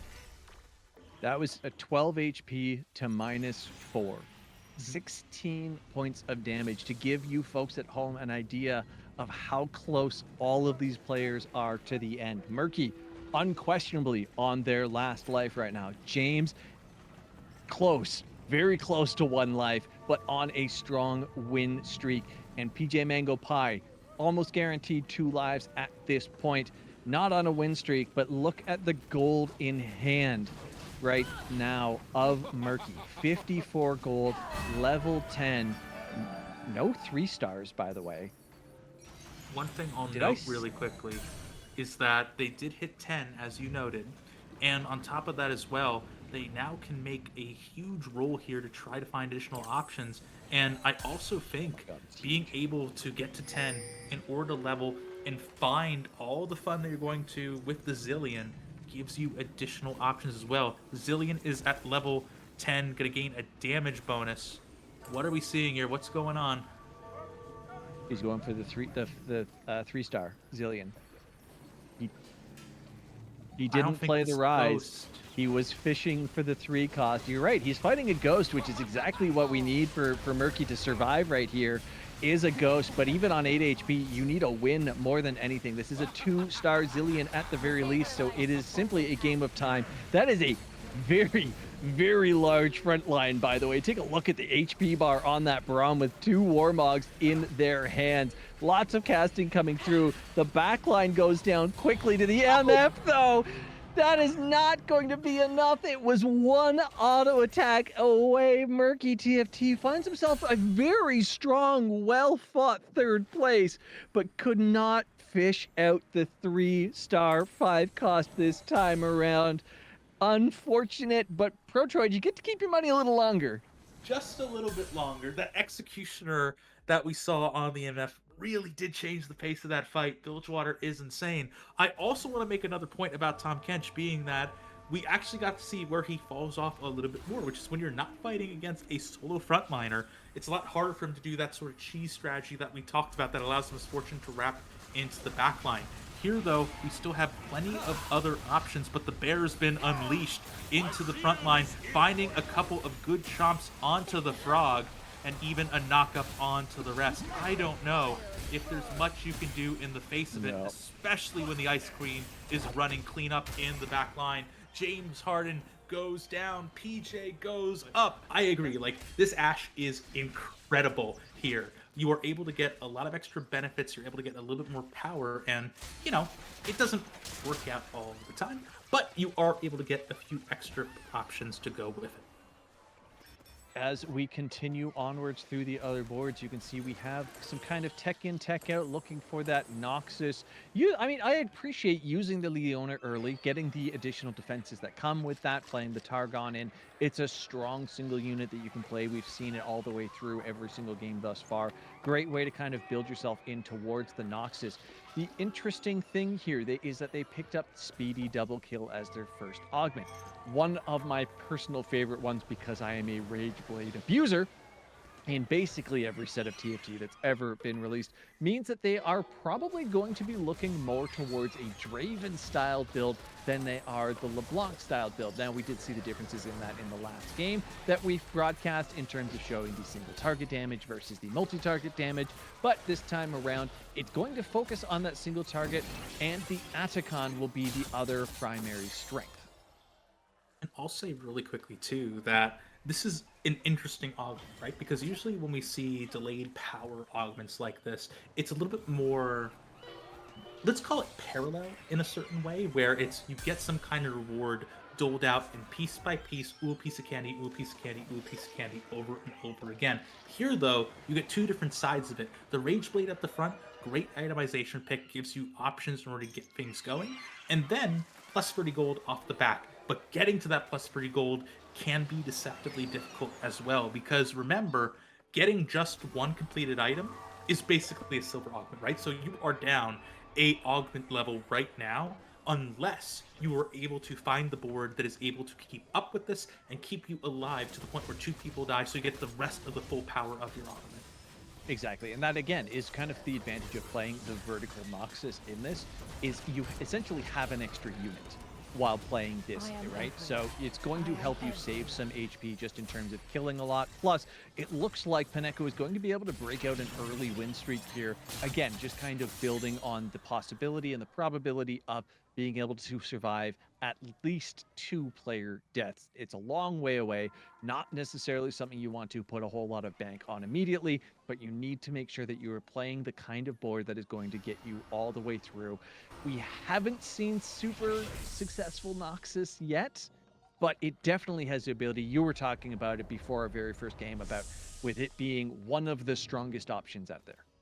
Certainly one of the strongest reroll options that kind of come through for a Yes. vertical too, just because you have 3 different free costs that you can roll effectively within that comp, just within the trait level, and you can even find a couple more to play around with if you are so daring enough to give it a shot, is I think the way I'll say it. But beyond all that too, things are still going to be good in the immediate term. The attack speed is good. When you find the Drave, it's going to be better, but it's still mana generation for LeBlanc. The next thing I wanted to pivot, though, to is Matt Murdock, who, as we know, only ever plays Ahri. And to be fair, great comp, lots of options, but this specific form of Ionia is probably the worst case scenario for being able to play this Ahri. Hail of Blades does give you more attacks, which does give you a little bit more mana generation, so it's not completely useless at the end of the day. But at the same time, too, it doesn't scale with Ahri in the same way that so many other traits and versions of this trait really allow you to. This is where, if you are the one-trick pony that we know Matt Murdock leans towards being, you need to kind of play. You have to do like we were talking about at the end of last game, teching in to the Blood Brothers play of Ionia here. You need to focus on that Yasuo and that Yone instead. Use the Ahri to get you there. Without a doubt, she is strong enough to help you build up to that. But she is not going to be your primary carry this time through. You need to get those attack damage focused. Get the Unara in there, kind of build around Ionia. You're not going to be as contested because this is a very lightly played Ionia line. It is not one of the stronger ones in the overall. But you have to make sure you do it correctly. You cannot play it the same as the other times. The only caveat I'll add is that since they made Yone a little bit easier to unlock, just needs a triple itemized Yasuo at 2 stars opposed to a 3-star Yasuo, which feels like a really big weight off your shoulders. That means that this Ionia's priority pops up a tiny little bit.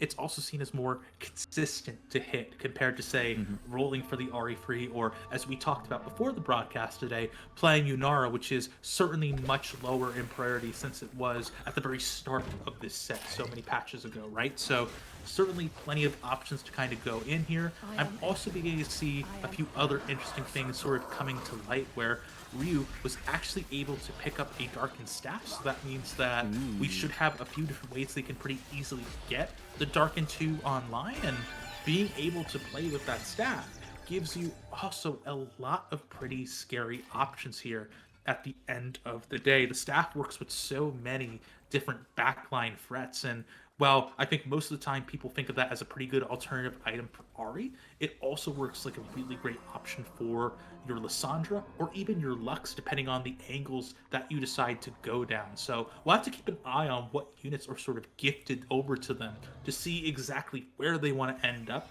even if it is just staying at that LeBlanc, which also can work very, very well.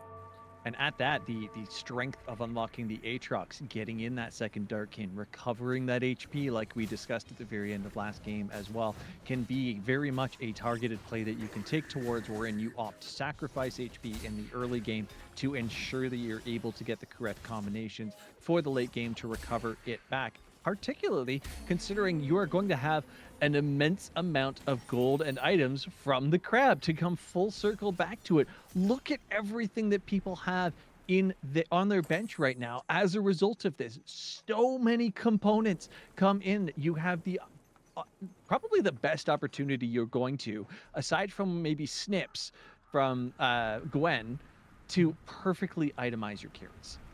I gotta say too, like, something else just happened here really quickly where James Harden has been given an Mbessa at the 2% shot odds at level 5. And for a lot of players, that is something where you go, oh, I'm switching my board right now. Because for those of you who do not know, part of all the rounds of changes they made to make units unlock was Mel, where they made it so that Mbessa just needs to exist and hold an item. She doesn't need to be 2-star. Meaning you can get it pretty consistently at the start of stage 4, I'm pretty sure. And as a result from there, you can start getting those stacks up much earlier, and you could also even have a greater chance of printing one of those prismatic items, which is a huge boon to any composition. So it's not mandatory, you don't need it, but it's another one of those little things where TFT is a game about understanding your inputs as much as the outputs that you desire, and if you're given an exciting pivot path for an input, maybe a Golemify if you are so inclined, you have options to do some pretty nutty stuff. Yeah, and this is one of those situations where it's like your first thought seeing Golemify is, oh man, if I had picked up that Ambessa, I could take the. No, you lose your bench too, right? Yeah. It's not just your board, which I believe the very first time Glimify was introduced, it was only your board that you ended up losing. That was that may have been only a PBE That might have been a PBE thing. I situation. know recently, for a patch or two ago, they added this change that you can see here where it gives you a non-tanks 2-star 2 Yes. cost. So that way you're not completely screwed, I guess, when you click Glowify. But that's not going to be option either. Instead, we just Board have taken. a pretty easy artifact pickup here. And honestly, I like that quite a bit. Artifacts give you a lot of flexibility. They're not as crazy high capping as we saw in the previous set, where honestly, like Luden's Echo was so bad on Ari specifically, it had to be removed from the game because it was too high of a cap. Here, everything is mellowed out significantly more. And on top of that too, you even get a chance to even potentially go for any of those darkened items as well, which didn't get to see for Oshawott. I am everywhere. Yeah, now in terms of Oshawott's build right now, the best that we can assume, because they have not played a Vayne, they are leaning Arcanist, is that they're going to be swapping this Ari out for a Lux. I would think, with the pickup of this sniper, I would unquestionably say you have to go to Lux, because what this item does for you is more damage the further you are. The important thing to remember, though, is that Lux also handicaps herself quite a bit. Where, yes, Lux does big damage, but she does it contingent on who is hit by that initial burst of damage that she has, her Q from League of Legends. So if you are one of those units hit, big damage. If you're not, itty bitty damage. But any kind of chip is going to be effective, and you still have other options here to get that damage up higher and higher. So definitely nothing to sneeze at here at the end of the day. Hey, look, someone picked Galumify. I wasn't going to go crazy. We talked about it and someone actually did it. All of those notes don't go to waste.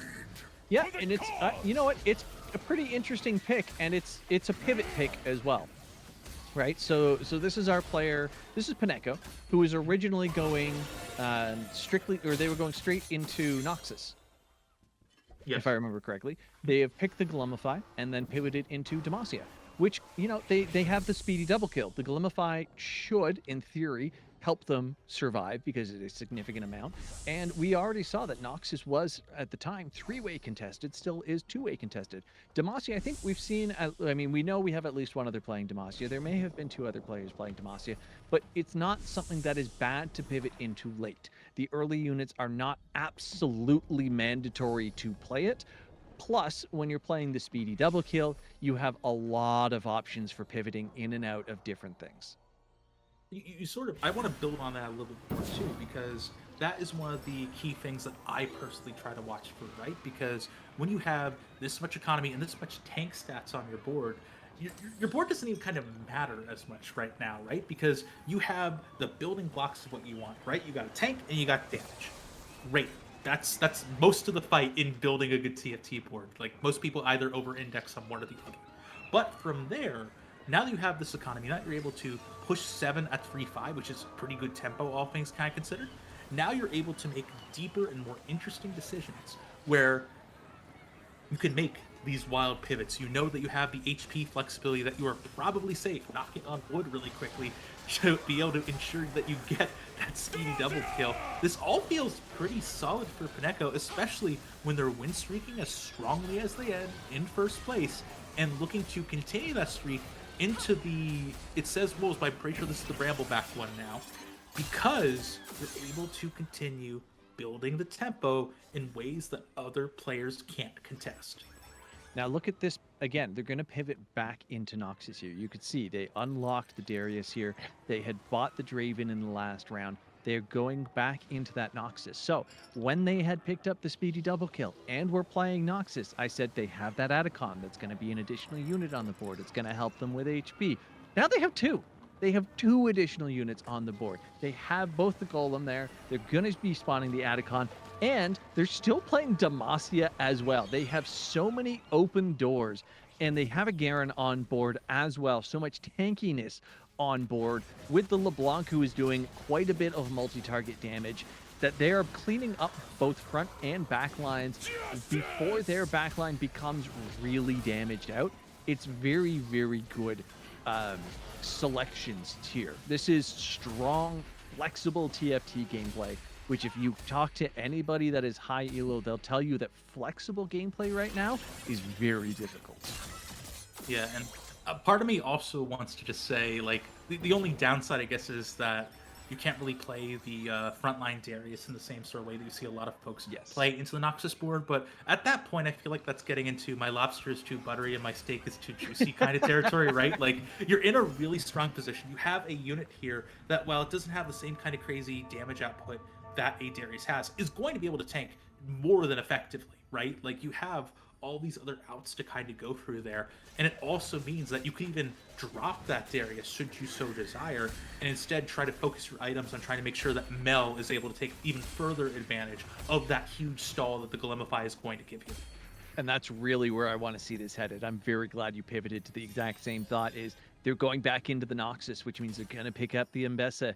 They have a lot of items, which means throwing items on the Mbessa is not going to be a big deal to do. You can't itemize your golem, so you don't have to worry about putting items on what is your main tank, because they are an HP-based tank. Plus, it ate a Scion, which means it's going to have additional HP in the first place from that. So very interested to see how Paneko takes this. But at the moment, we are watching a very quick roll down into a very, very early Kai'Sa 2.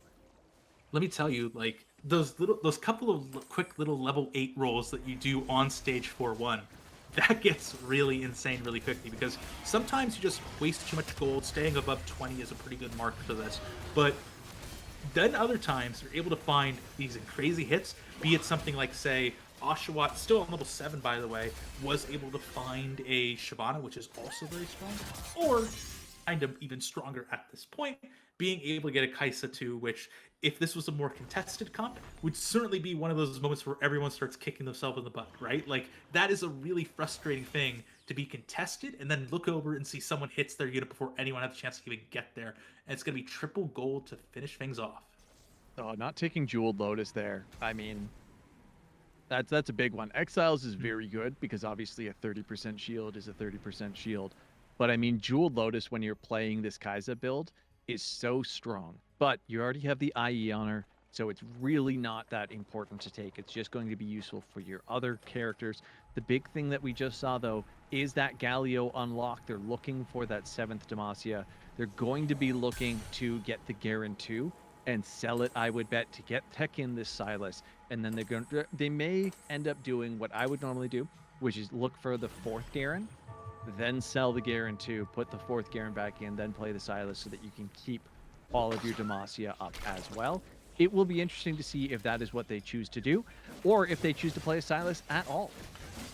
There's one thing I'll note really quickly too here, is that I think for this particular board, you more stay at 5 Demacia, just because you already have the Galio just running in and making sure you're able to get those additional tank stats to make your remaining Demacian units even stronger, but it gives you more opportunities to, again, further buff up your main carries, which in this case are the Vayne, which likes resistances but doesn't kind of need them to do damage, and your Kai'Sa, which just isn't a Demacia at all. You want more long shots effectively available kind of there, or you just want more things to be able to stall, and that's where things like, say, for example, the Silas come in, because Silas is able to do all of those things, right? Yep. Silas has incredible stall, Silas has incredible tank busting abilities, Silas has good AoE damage, right? It's how he is designed, and you're able to work through a lot of those different options no matter where you look. Yeah, my only caveat to that is, again, it's the crab board, right? That's true. Because we have crab involved here, you're going to have the extra gold, you're going to have the extra items, and so is everyone else. So you're going to want that extra front line, which Demacia is just going to give you the extra bonuses to go along with that too. Really quickly, are these two different Demacia long shot players that have both managed to hit very, very early Kai'Sa 2s? Itemization isn't quite there for each of them, right? Maybe has a very slight disadvantage here because they only have one item for the 2, but that's not going to stop them from taking the point. It's a healing. That's a healing diff, right? I think so. That's three item Vayne and 1.5 item Kai'Sa versus 1 item Vayne, 2 item Kai'Sa. With the Gunblade too, yeah. Yeah, the Gunblade being a major difference maker in that, in my personal opinion. I don't know what the statistics specifically for that combat were, but it's unimportant because, you know, we're casters and we don't need statistics. We just get to make things up and you have to trust us. Yeah, but also like independent of that too. Like sometimes it is get into the vibe territory a little bit, and I don't need to give you numbers to say that Demacia is something that scales against resistances, which it gives you innately, and anything that is able to give you more effective HP is going to be stronger in those situations here. So again, I am sure that right now I could look up some matchup data and I can tell you an exact kind of Ooh, percent chance is what? where did you come from? I mean, I Actually, saw look at that the board as a whole. Look at Listen, the I Warwick. saw the Sejuani on the right side. I almost called it out, but I did not see this Jinx come through. This And, is and, and it's a Mittens Warwick.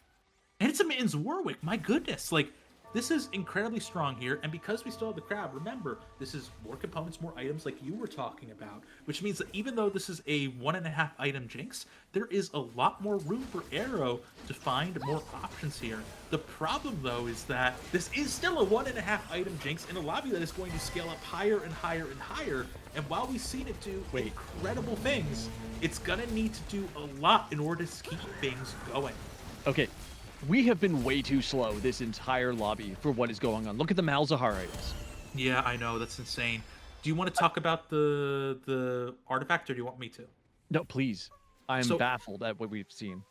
So let's actually switch over to that board really quickly, just so that way we can try to hone in a little bit. Hover over that so we can talk about the Eternal Pact a little bit more. Usually, like I was talking about, you want to go for the second Nashor's Tooth, because if you look at the itemization down there, that 80% crit chance would be 100. You have more attack speed. All of that kind of works together. More mana generation is more better. But on top of that as well, Eternal Pact means that you don't really care about that, because when your frontliner dies, in this case, it should be the tanky Nautilus here, you are going to gain so much additional bonus mana regen that it's going to work out incredible for you. You're going to just have all these little gremlins going around third rushing like we were talking about before. But on top of that too, every time you cast, you are giving a bit of extra resistances over to your Nautilus. And on top of that as well, you are casting so dang much. Look at everything Malzahar is doing, that you are going to be able to get through some of these fights that, let me tell you, I did not predict them to win. Yeah, that was a lot closer than it probably should have been. But yeah, the shielding that it provides onto your highest health ally is based on your ability power as well, which you're already itemizing Malzahar to be towards in the first place. On top of the other augments that you've taken, you've got your wand buff that's going to be building into all of this as well. And the fact that we have already seen not only this build win a lobby, but be very consistent in the top 3 of the other lobbies that we've seen thus far. Throw in the fact that you've got the Invoker right in there as well on Zoe. As the Zoe, yeah. Yeah, I am correct. That is the Invoker on the Zoe. Once you get one more Invoker put in there, which you're going to be looking to do at this point, that is further mana regeneration that is going to be not just for her, which is the shred that you need, but the entire board as an overall. This Malzahar should probably be casting about 1-ish times per auto attack, essentially. It's ridiculous. But really quickly, we talk about casting faster. Let's cast faster. Let's move down to Oshawott, because they're at risk of elimination right now. And I want to check back in to see what is going on here, because that could be incredibly risky for them. Actually, Oshawott picking really up quickly. the Galio too, just as you call them out. Oh, and Annie too as well. And Annie too. And a Lux too. They really needed all of these jumps here. Can they snipe the backline though? That is the thing that Annie is really for, and the Lux Annie combination with the Galio in there. That's what you need them to do. A very early Annie cast. Now she's just going to be spamming those fireballs out. The front line is going to go down very quickly in the end here. Tibbers was relatively enraged. What a clean up crew. Absolutely massive hits for that round as you called attention to them. And now Arrow finds themselves on the chopping block instead.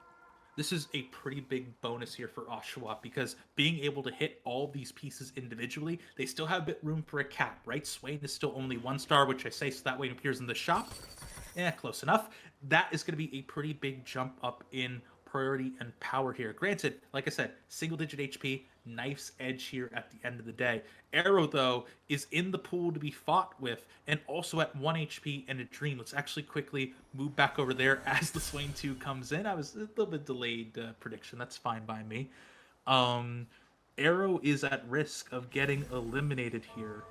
And I just want to see if there's anything that they can do to try to stall out. Remember, there our Jinx player that we were talking about here going against Oshawott was actually decided to move the mittens over just to try to give a few more benefits, but she is right in the line of fire for that Lux. That chip damage is going to take a while to build up, but it's coming from so many different sources.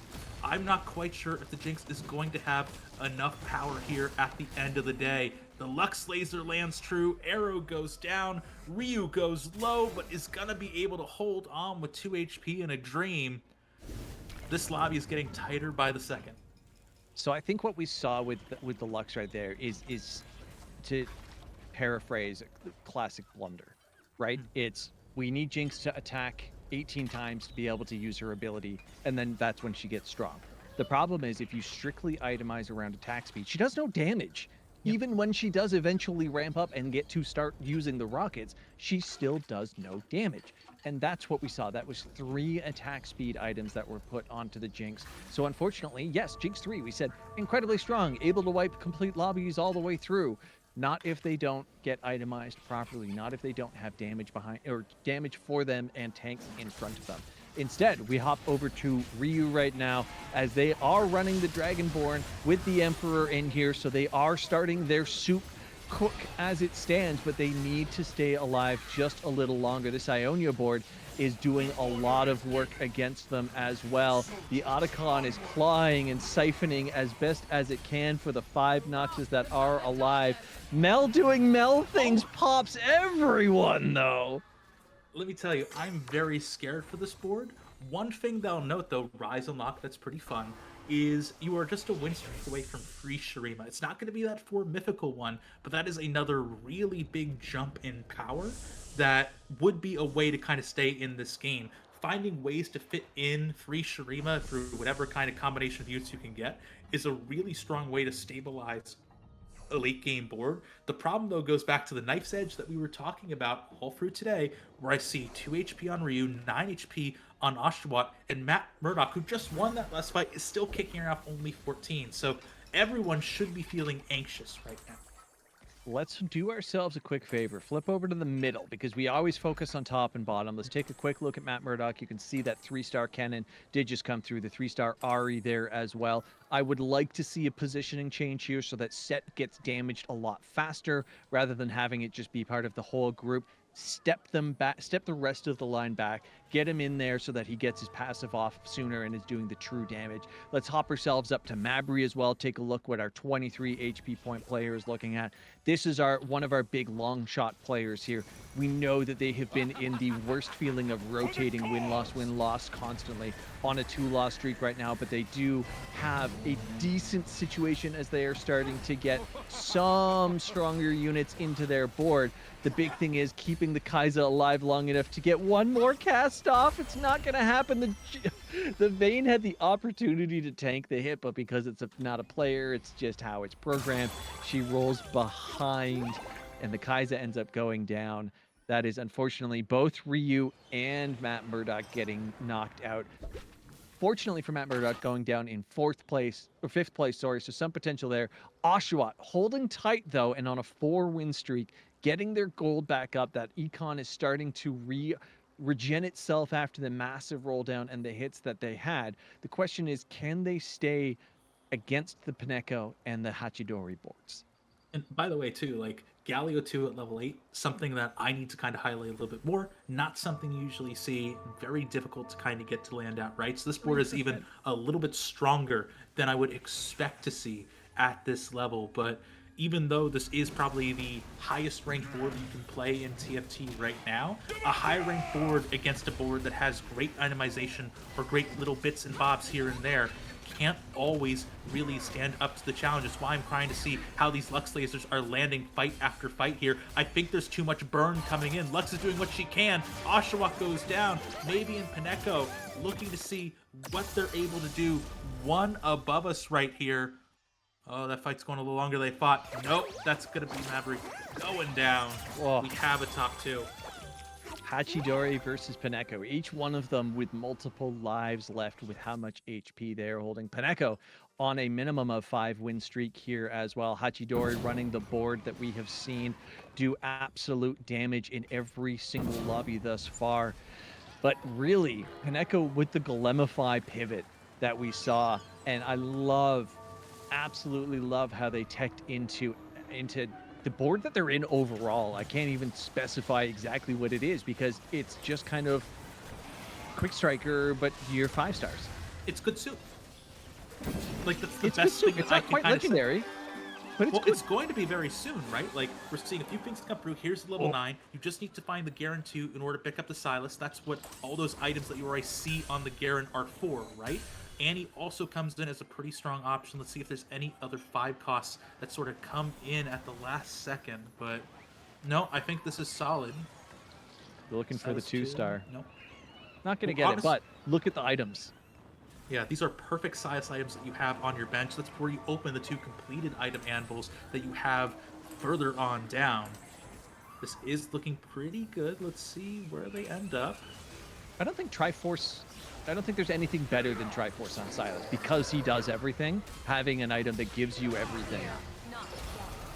Yeah, really any bruiser would absolutely love this kind of stuff. And as you said, like, Silas does it all, right? So even though these are 2 incredibly strong boards, this is a huge jump in power that Paneko's been able to exploit between this round and the previous one. That's going to be a pretty big jump, but now we have 60 gold to roll down here from Hachidori. Let's see what they're able to find. And I think It's a Braum 2 that was instantly sold. yeah. Not don't buy a 2-star unit or star up a unit and then immediately sell it. You lose gold by doing that. That is going to be pretty rough to see. I'm just trying to figure out what the option here is, though, which, again, the Zillion would have been nice, but that's kind of all you're rolling for. And whenever you're only rolling for one thing, that just it kind of feels bad. It leaves a bad taste in your mouth. And all of a sudden, there's not really too many other options here if you're Hachidori right now. Instead, I think you just have to watch Paneko march over your board time and time again. Silas, run the rotations, preventing your Malzahar from getting anything going. That's a KO at 22. 22 Paneko. damage KO at 6-2. Paneko, tied for 8th place 5 ways, finds a way to dominantly move into the top 8. We have Rye, not Wired, Ride.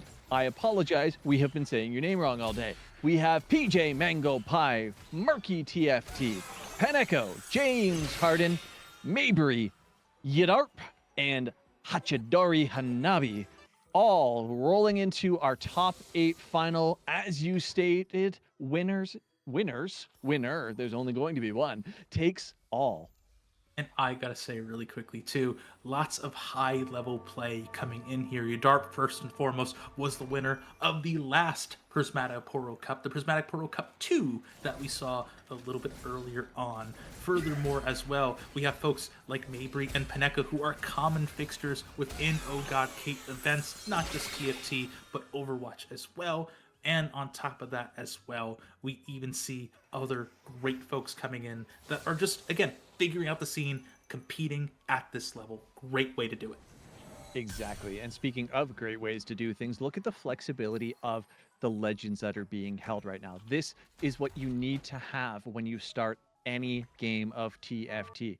Unless you are explicitly handed something absurd like an entire store of a single unit, you need to make sure that you are buying up options and holding them so that once you get your items, once you get your first augment, you can properly flow in.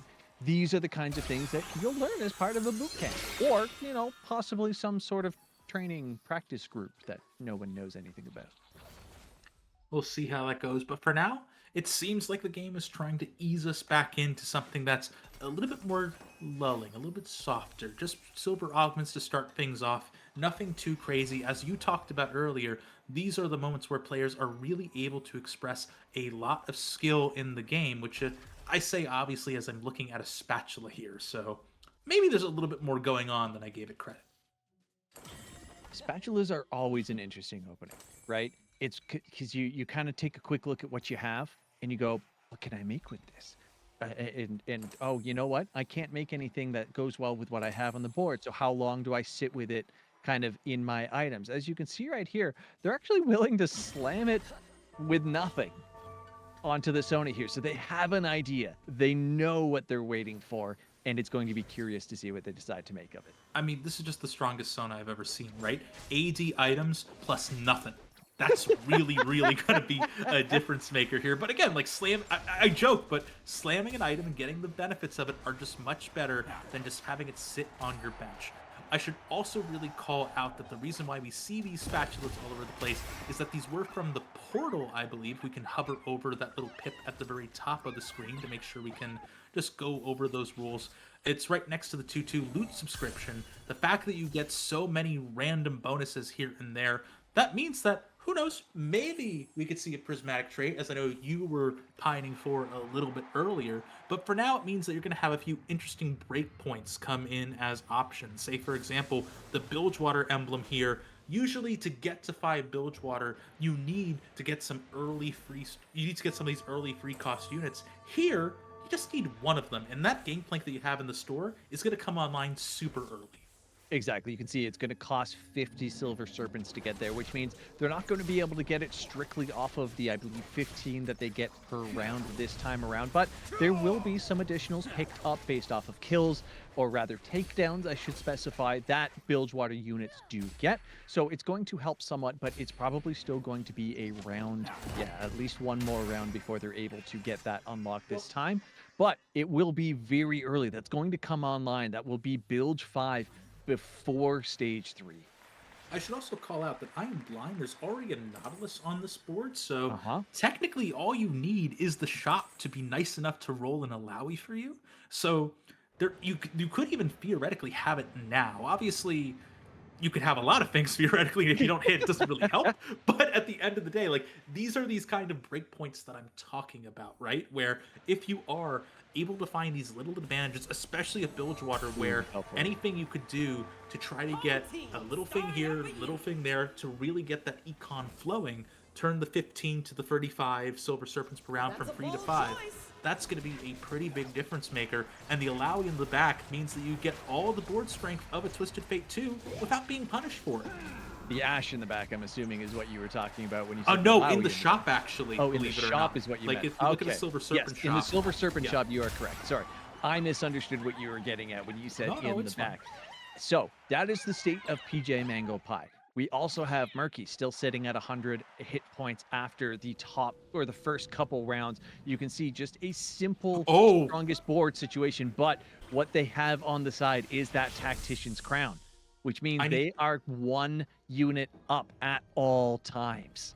I need to dig into that a little bit. That came from a slightly magical roll, which one of the items on that loot table is another spatula. That is one of those high roll moments in TFT where you see the plan come together on the augment selection screen. You say, it'd be really good if this happens, and then it does. And it feels excellent.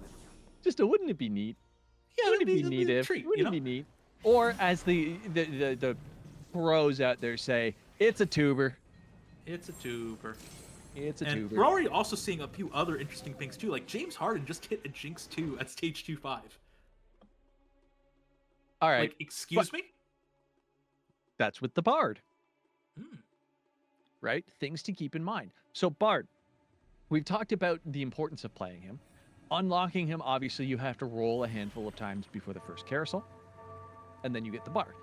What the Bard does for you is gives you re-rolls or units based on your composition and based on whether you win or lose. So, can be incredibly useful if you lost streak very early on, and then he eventually falls off if you start win streaking. Getting this early Jinx, also very good, because he has not slammed any items. He has full options of their items in their bank right now, which is incredible for them because it means they're going to be able to itemize very strongly. Flipping down to Paneko, we have the exact opposite. Again, getting a weaker, slightly magic roll, getting the larger size and health. We talked about this a few games ago. And also very unsure about direction. Looks like they want to go the Ishtal route, which, considering they're on a lost street, would make sense, but they don't have it in yet. They have not hit the third. Oh, it looks like they even sell it. I think the dream is dead, unfortunately, but Oh no. we'll have to see what other options come on through. 50 It is gold at 2.6. I mean, it's pretty nice. Like, it is going to be But- a bit on the risky side. You're guaranteeing the lost streak, 78 HP, going down. I think at this point, going against Murky with level 5, probably going to take you down to 73, 74, if I had to guess. Like, that's going to hurt. Okay, I thought the Draven would die a little bit faster there, so I'm sorry about the pause. Nope, 71. 71, I don't yeah. know how to do math. I was like, it's 2.6. They were already level 5. No units are dying, so it's a minimum of 5 damage. So 73 is out the window. Yeah. This is why I say don't do math on stream, kids. It's very dangerous. But this is exactly the shop that they wanted to see. This is going to let them pivot into the quick striker and start holding units to be able to play that Noxus a little later on. Again, Noxus is going to help you save HP. It can be an incredibly strong end game board. We don't know if it's contested yet. It's very highly likely to be contested, but we haven't seen that yet. And with the loot pool that they're going to be getting at the start of every single stage, it will be very interesting to see how they are able to capitalize on this, especially because they do have the spat. So if they can make a Noxus spat, it means they'll be able to keep the quick striker in as well as play Noxus or something along those lines without sacrificing Noxus spaces. And the option's already there too, right? Because Noxus Spat is just sword plus spat. So Yes. if they want it, it is there. However, they could also greed a little bit further, which honestly, at 71 HP at the start of stage 3, I'm not sure if I would want to do that. I think you start to need to find a few different options here, there, or somewhere. And here you can get... Yeah, I was going to say, here are a few other interesting ones too, where, hey, you want to play Demacia long shots? Why not just make it Kaisa Demacia unit, man? Like, that's all you gotta do. Come on. Come on. Like, And you know sorry, what? In the I interim, don't let New Jersey out too often. I apologize. That was rude. I can see why people think you're Italian, though. Yeah. Well, I am. But regardless, though, See? one other thing to look into at this stage is the fact that we are starting to see a lot more things beginning to come together off the back of these augments, right? Like we talked about how it's able to skip a lot of breakpoints. I really like Demacia is an excellent example of this because it means that you get to start anything you want and you're able to get those extra star levels. Freljord is another really big one for me just because being able to slot in 5 or if you're insane 7 Freljord is actually a really big power spike that folks don't see too often, but I think they really undervalue in terms of the utility and even the damage that can kind of give you because those statues explode. And actually, let's hold off on that just a bit because it seems like we're moving over to gold Is that for our next augment round. take the Spear of Shojin there? No, they didn't. They opted to go for the Spirit Visage. They did have two options in those augments that gave them items.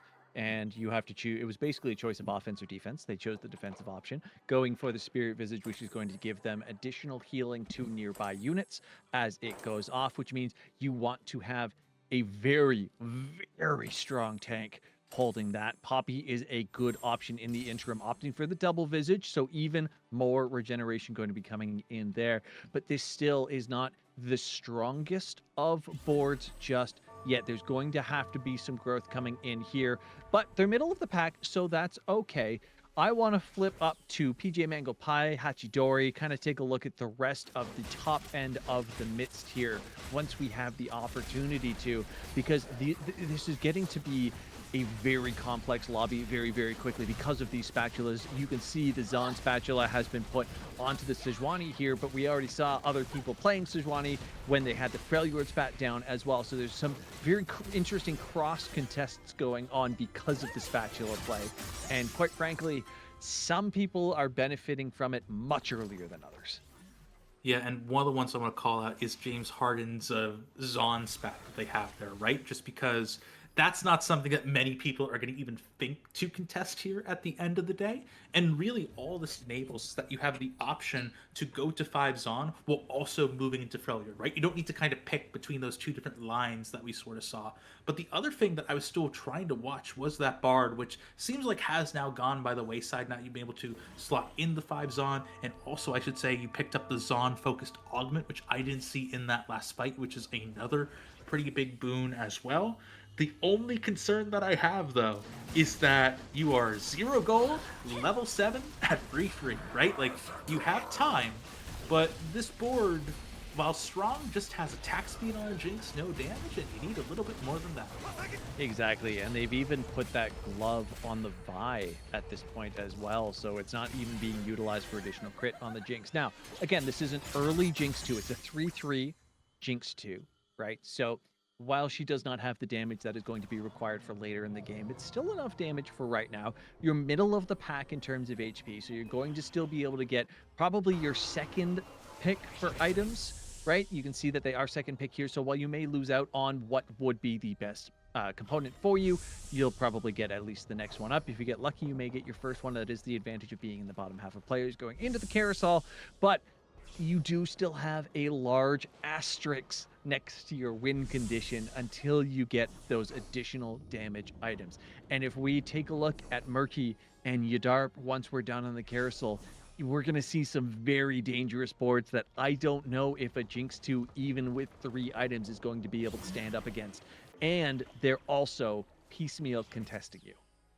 On top of that, too, both are actually in your pool if you're Oh my James God. Harden, so that's going to be absolutely terrifying to deal with, no matter who 5 you players decide just to went roll 7. into, right?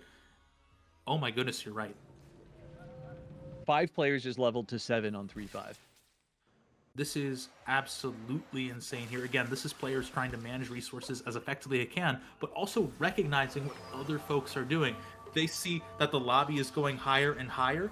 They're making those options too. Heck, Pineko, look at what they're doing right now. They're holding veins here just to make sure that Yadarp isn't able to find them. Oh, excuse me, Ride is not able to find them. Making sure no one's able to find those veins because they know how contested it is going to be. Yep. Multiple players, as you can see as we flip through, are looking for these veins. So this is what you were talking about where a long time ago at this point. Is it solitaire? Is it chess? Right? This is playing chess. This is saying, I know what your win condition is. I am removing it from your options. It's already so heavily contested by people actually trying to play the unit. Then on top of that, you have somebody else who says, nah, forget it. I'm just going to pocket these. They're going to sit on my bench, and there's nothing you can do about it. Is phenomenal gameplay. You are removing the win condition from 3 other people in an 8-person lobby. There is a reason why whenever Trial of Allegiance is picked by a player, there is usually someone at high elo that is going to ping over and over again to say, hey, everyone needs to hold a Jin Zhao. Because as long as everyone holds one, it's not a big economic impact to the wider group. And on top of that as well, you're able to further deny that power. So again, it's all how you want to be able to try to go through some of these spots here. Hachidori, by the way, very early Yone coming in here thanks to finding some good itemization options with that Yasuo, and that might be enough to try to swing some of these fights. Nah. No, not this time around. That is going to be the crit from Anivia, ending that one out very strongly. It is an interesting setup that they have. Obviously running, like you said, the Shyvana is in there, but 5 Ionia with a Noxus spat on Yone means that they're going to be looking to tech that in. There it is. We see it right there, which opens up. So we've got the 2 Slayer, 3 Noxus, 5 Ionia. The Slayer is, active on the Yone just as one of his base stats. He does have the Noxus put in there, so he's going to benefit from that. The Atacon is going to be coming in as well, which again is going to be a little bit of CC. You can see the fear comes out when it does spawn in. The added CC of the Yone Yasuo combo as well. But there's still kind of some missing damage, and you're right now itemizing towards Ari, but building your composition towards the Yone Yasuo. So well, I was just gonna say the good news here is that you actually have the item breaker downer or whatever, a scavenger, let's say, and that means that you have a good amount of options here that you could potentially use in order to try to pivot those items away, right? Like the biggest pain point I think right now for this board is that you don't have a sword, right? You don't have like some of these big ticket items, be it an IE, be it a BT, that Yone really, really wants. And as a result of that, it means that I think you hold, as they're doing, you hold on to the salvager for as long as you can, because Ari is going to rate great with these free items that have been locked in for her. And Yone, well, isn't going to be able to do a ton with only the Noxus spat to his name. Is going to be able to do enough when still 1-star. We'll give it a round or two, or maybe a stage, to see where that sort of ends up and how they want to go. Yeah, it at a minimum is, like I said, providing the CC. It's the rest of the damage potential that comes with the Blood Brothers playthrough. We have a prismatic third augment. Oh, Egg is gone. Boo. Next time, mandatory egg. This Mandatory is egg. okay. So invested plus. I mean, that's a lot of money. Oh, hold on, 8s and 9s. Holy crap! Can we go down to maybe really quickly? Double Sejuani 2s. Okay, wait. So a lot of things just happened really, really quickly. I'm sorry. Just give us a moment to figure out what just happened here. I really like the push to 9 from Mabry because they've already hit the 2-star vein. They know they're probably not going to find the 3-win contestant, so instead they go deeper to try to find additional options here. Not a ton of extra board strength though, which does hurt quite a bit at the end of the day. And obviously, you really wish that Longshot was 2-starred here, just to try to get you a little bit more power. But I like trying to play your hand like this at least as best as you can. Yeah, the nice thing with the long shot only being 3 instead of 4 is that at least you get something out of it with it being the 3, right? It does go to silver at 3 and then gold at 4 instead of going straight from bronze to gold kind of situation, or, you know, it not having that mid interval. This is the jinx that we were talking about. Once you get the damage items on it, having that strength, and then, as you said, also having the Zon augment in pocket there too. Plus, they have now picked up rerolls to go with it. A Commerce Core, I believe, is what that one is. Going to be able to just really spam out to pick up that 3-star with the additional rerolls that are going to be coming on the opposite end. Here you have Ride. Okay, yeah, you got a 2-star, but you are in a tough situation being as low as you are. You have the 2 Dragon Guards, which is neat. You have Demacia on your Shyvana, which is neat, but you're so low in star levels with no gold in hand. You don't have the HP to try and recover your econ. This is a devastating situation. And this is also awkward at the end of the day too, because when you pick up Dragon Guards, which is a personal favorite augment of mine, one of the things that you kind of need to do is you need to move your offensive power onto the Shyvana and your defensive power onto the Jarvan. What this is doing is that it's kind of just splitting everything out a little bit too much, and it means that you're not able to really double down on the parts of your board that are already incredibly strong. So some of these fights, which I think if you picked any other Prismatic, I think Ride would have won here.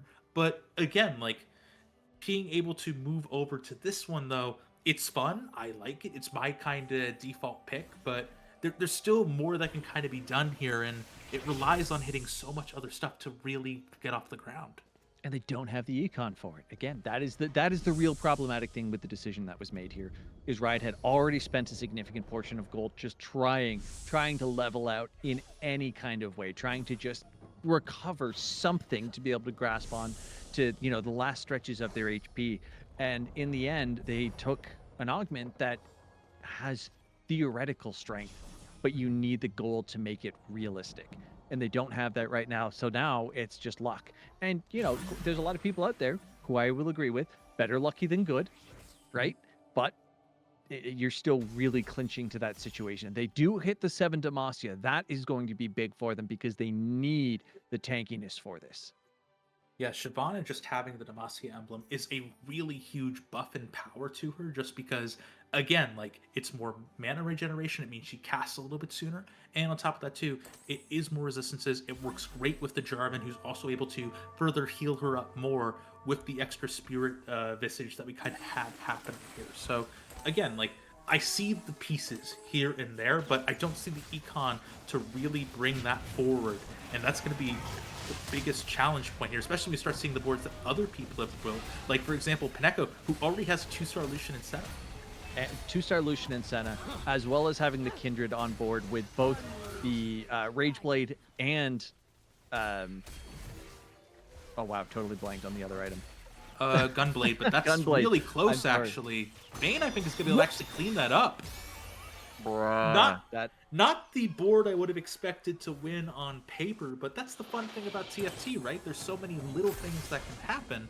And Ride at this point was just gifted that Jarvan 3, so that could be another step to try to stave things off. Let's go one up really quickly to Mabry, just because now they're also in the danger zone, also playing long shot, also going for that Demacia line here. And this is definitely the more quote unquote traditional variant that you've kind of seen at this point. The problem though is that I just see one stars kind of all over the place. You still have a one star Nico, which is a little bit awkward here. Tarek's only one, and most damningly, the Kai'Sa's only one. But that's coming from a lot Oh of issues. no. And now it's Demacia on Demacia Mage Civil War. The battle of the bottom is in this situation as well. Like, not only is it king v king, but it's also the last versus the second last place. It is what, I mean, somebody is going home here. I love the little legends running at each other as well. It's actually Ride who wins this out. Mabry going to be the first eliminated from our finals lobby. Goodbye, farewell, Avidase. Thank you for playing, though. It was phenomenal to have you. And congratulations on making top 8. Hey, but we still have more players to talk about. James Harden, by the way, just picked up their second Jinx too. That's a pretty big milestone to target. Pinecco, though, we saw how strong this board is on paper. It wasn't quite able to seal the deal last time around, though. And now I just want to see what they're able to do to find that gap. You know what? It's going to be interesting watching how they continue this. There is no pivot left from this board for Pinecco, right? It is strictly continuing to star things up. You need Econ back. You need to get to 10 so that you have higher than your 15%, but he's not doing it.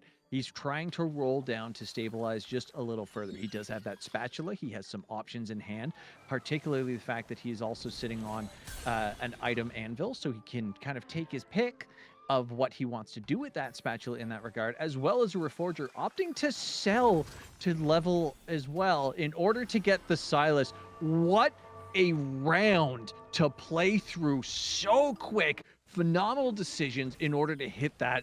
I mean, like I said, better lucky than good, but now you need to hit the itemization on that. Hopefully that is the stability that is required, but look at your Darp's board in comparison.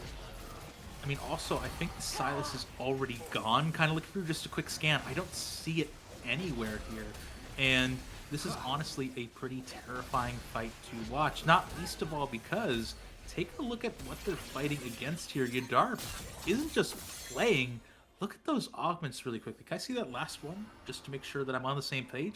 Coronation is going to be giving you a little bit more power, but it's kind of a weird one compared to some of the other prismatics because yes, it is a strong augment, it gives you +1, but you can get +1 from earlier non-prismatic sort of options, or at least half a +1. The real power here is the fact that it gives you stats on top of that as well. And if you're not utilizing those stats as effectively, it's just not going to be a full prismatic augment. So Exactly. It really needs to end up moving over somewhere. I'm not quite sure where the best option is though.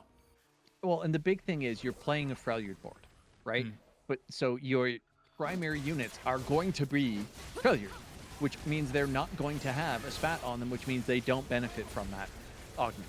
So it is very strange unless you are specifically looking to play a non-Freljord legend as a Freljordian in order to gain the benefits of that. Instead, what we see here is a Jinx absolutely mowing to the best of her ability, but again, not being 3 stars, not having great items, not able to keep up.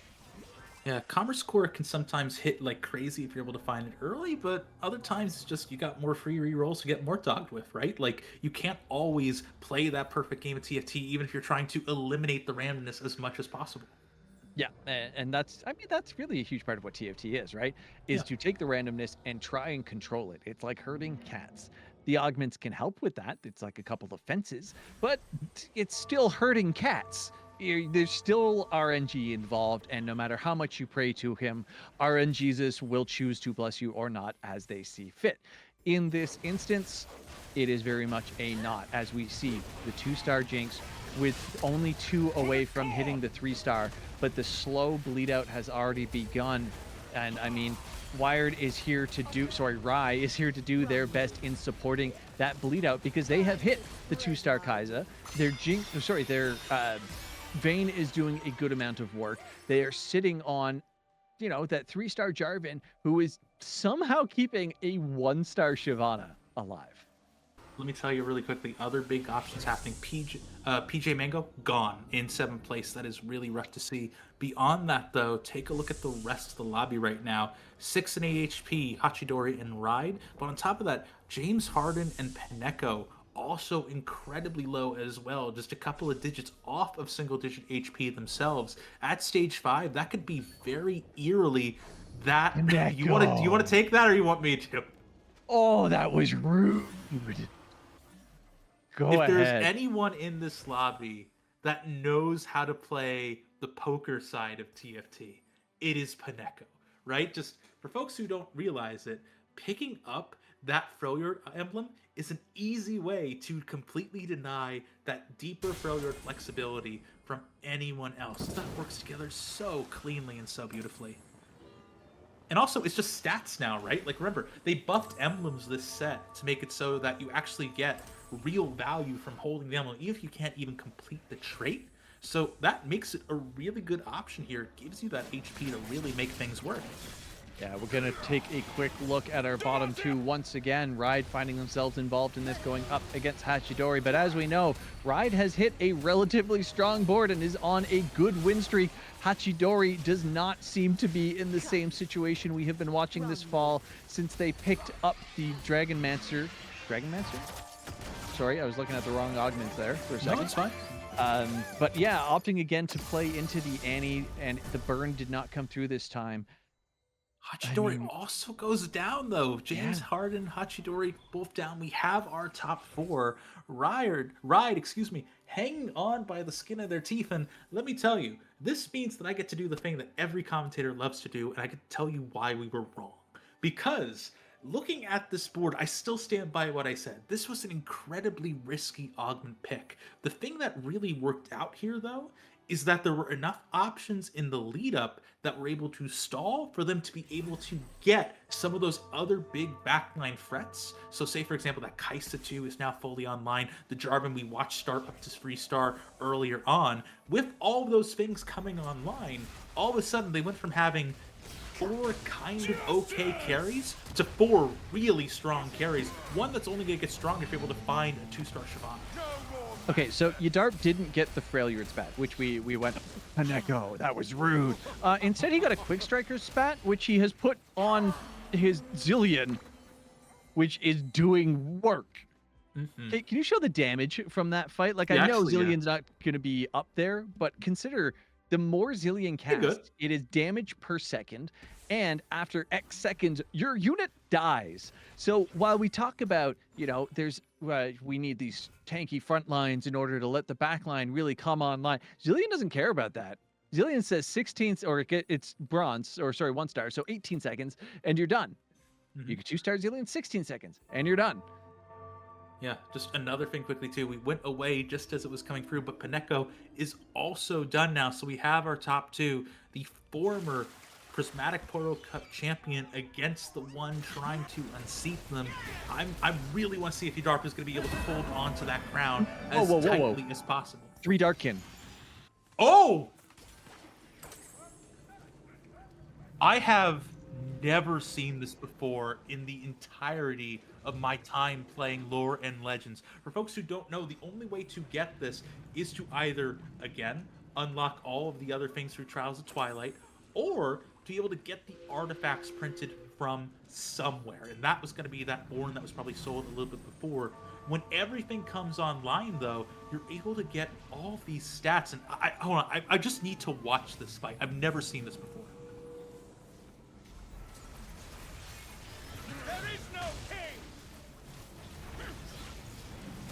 Just watch the healing that kind of comes on through on that Bel'Veth. And yet, the bear does not care at the end of the day.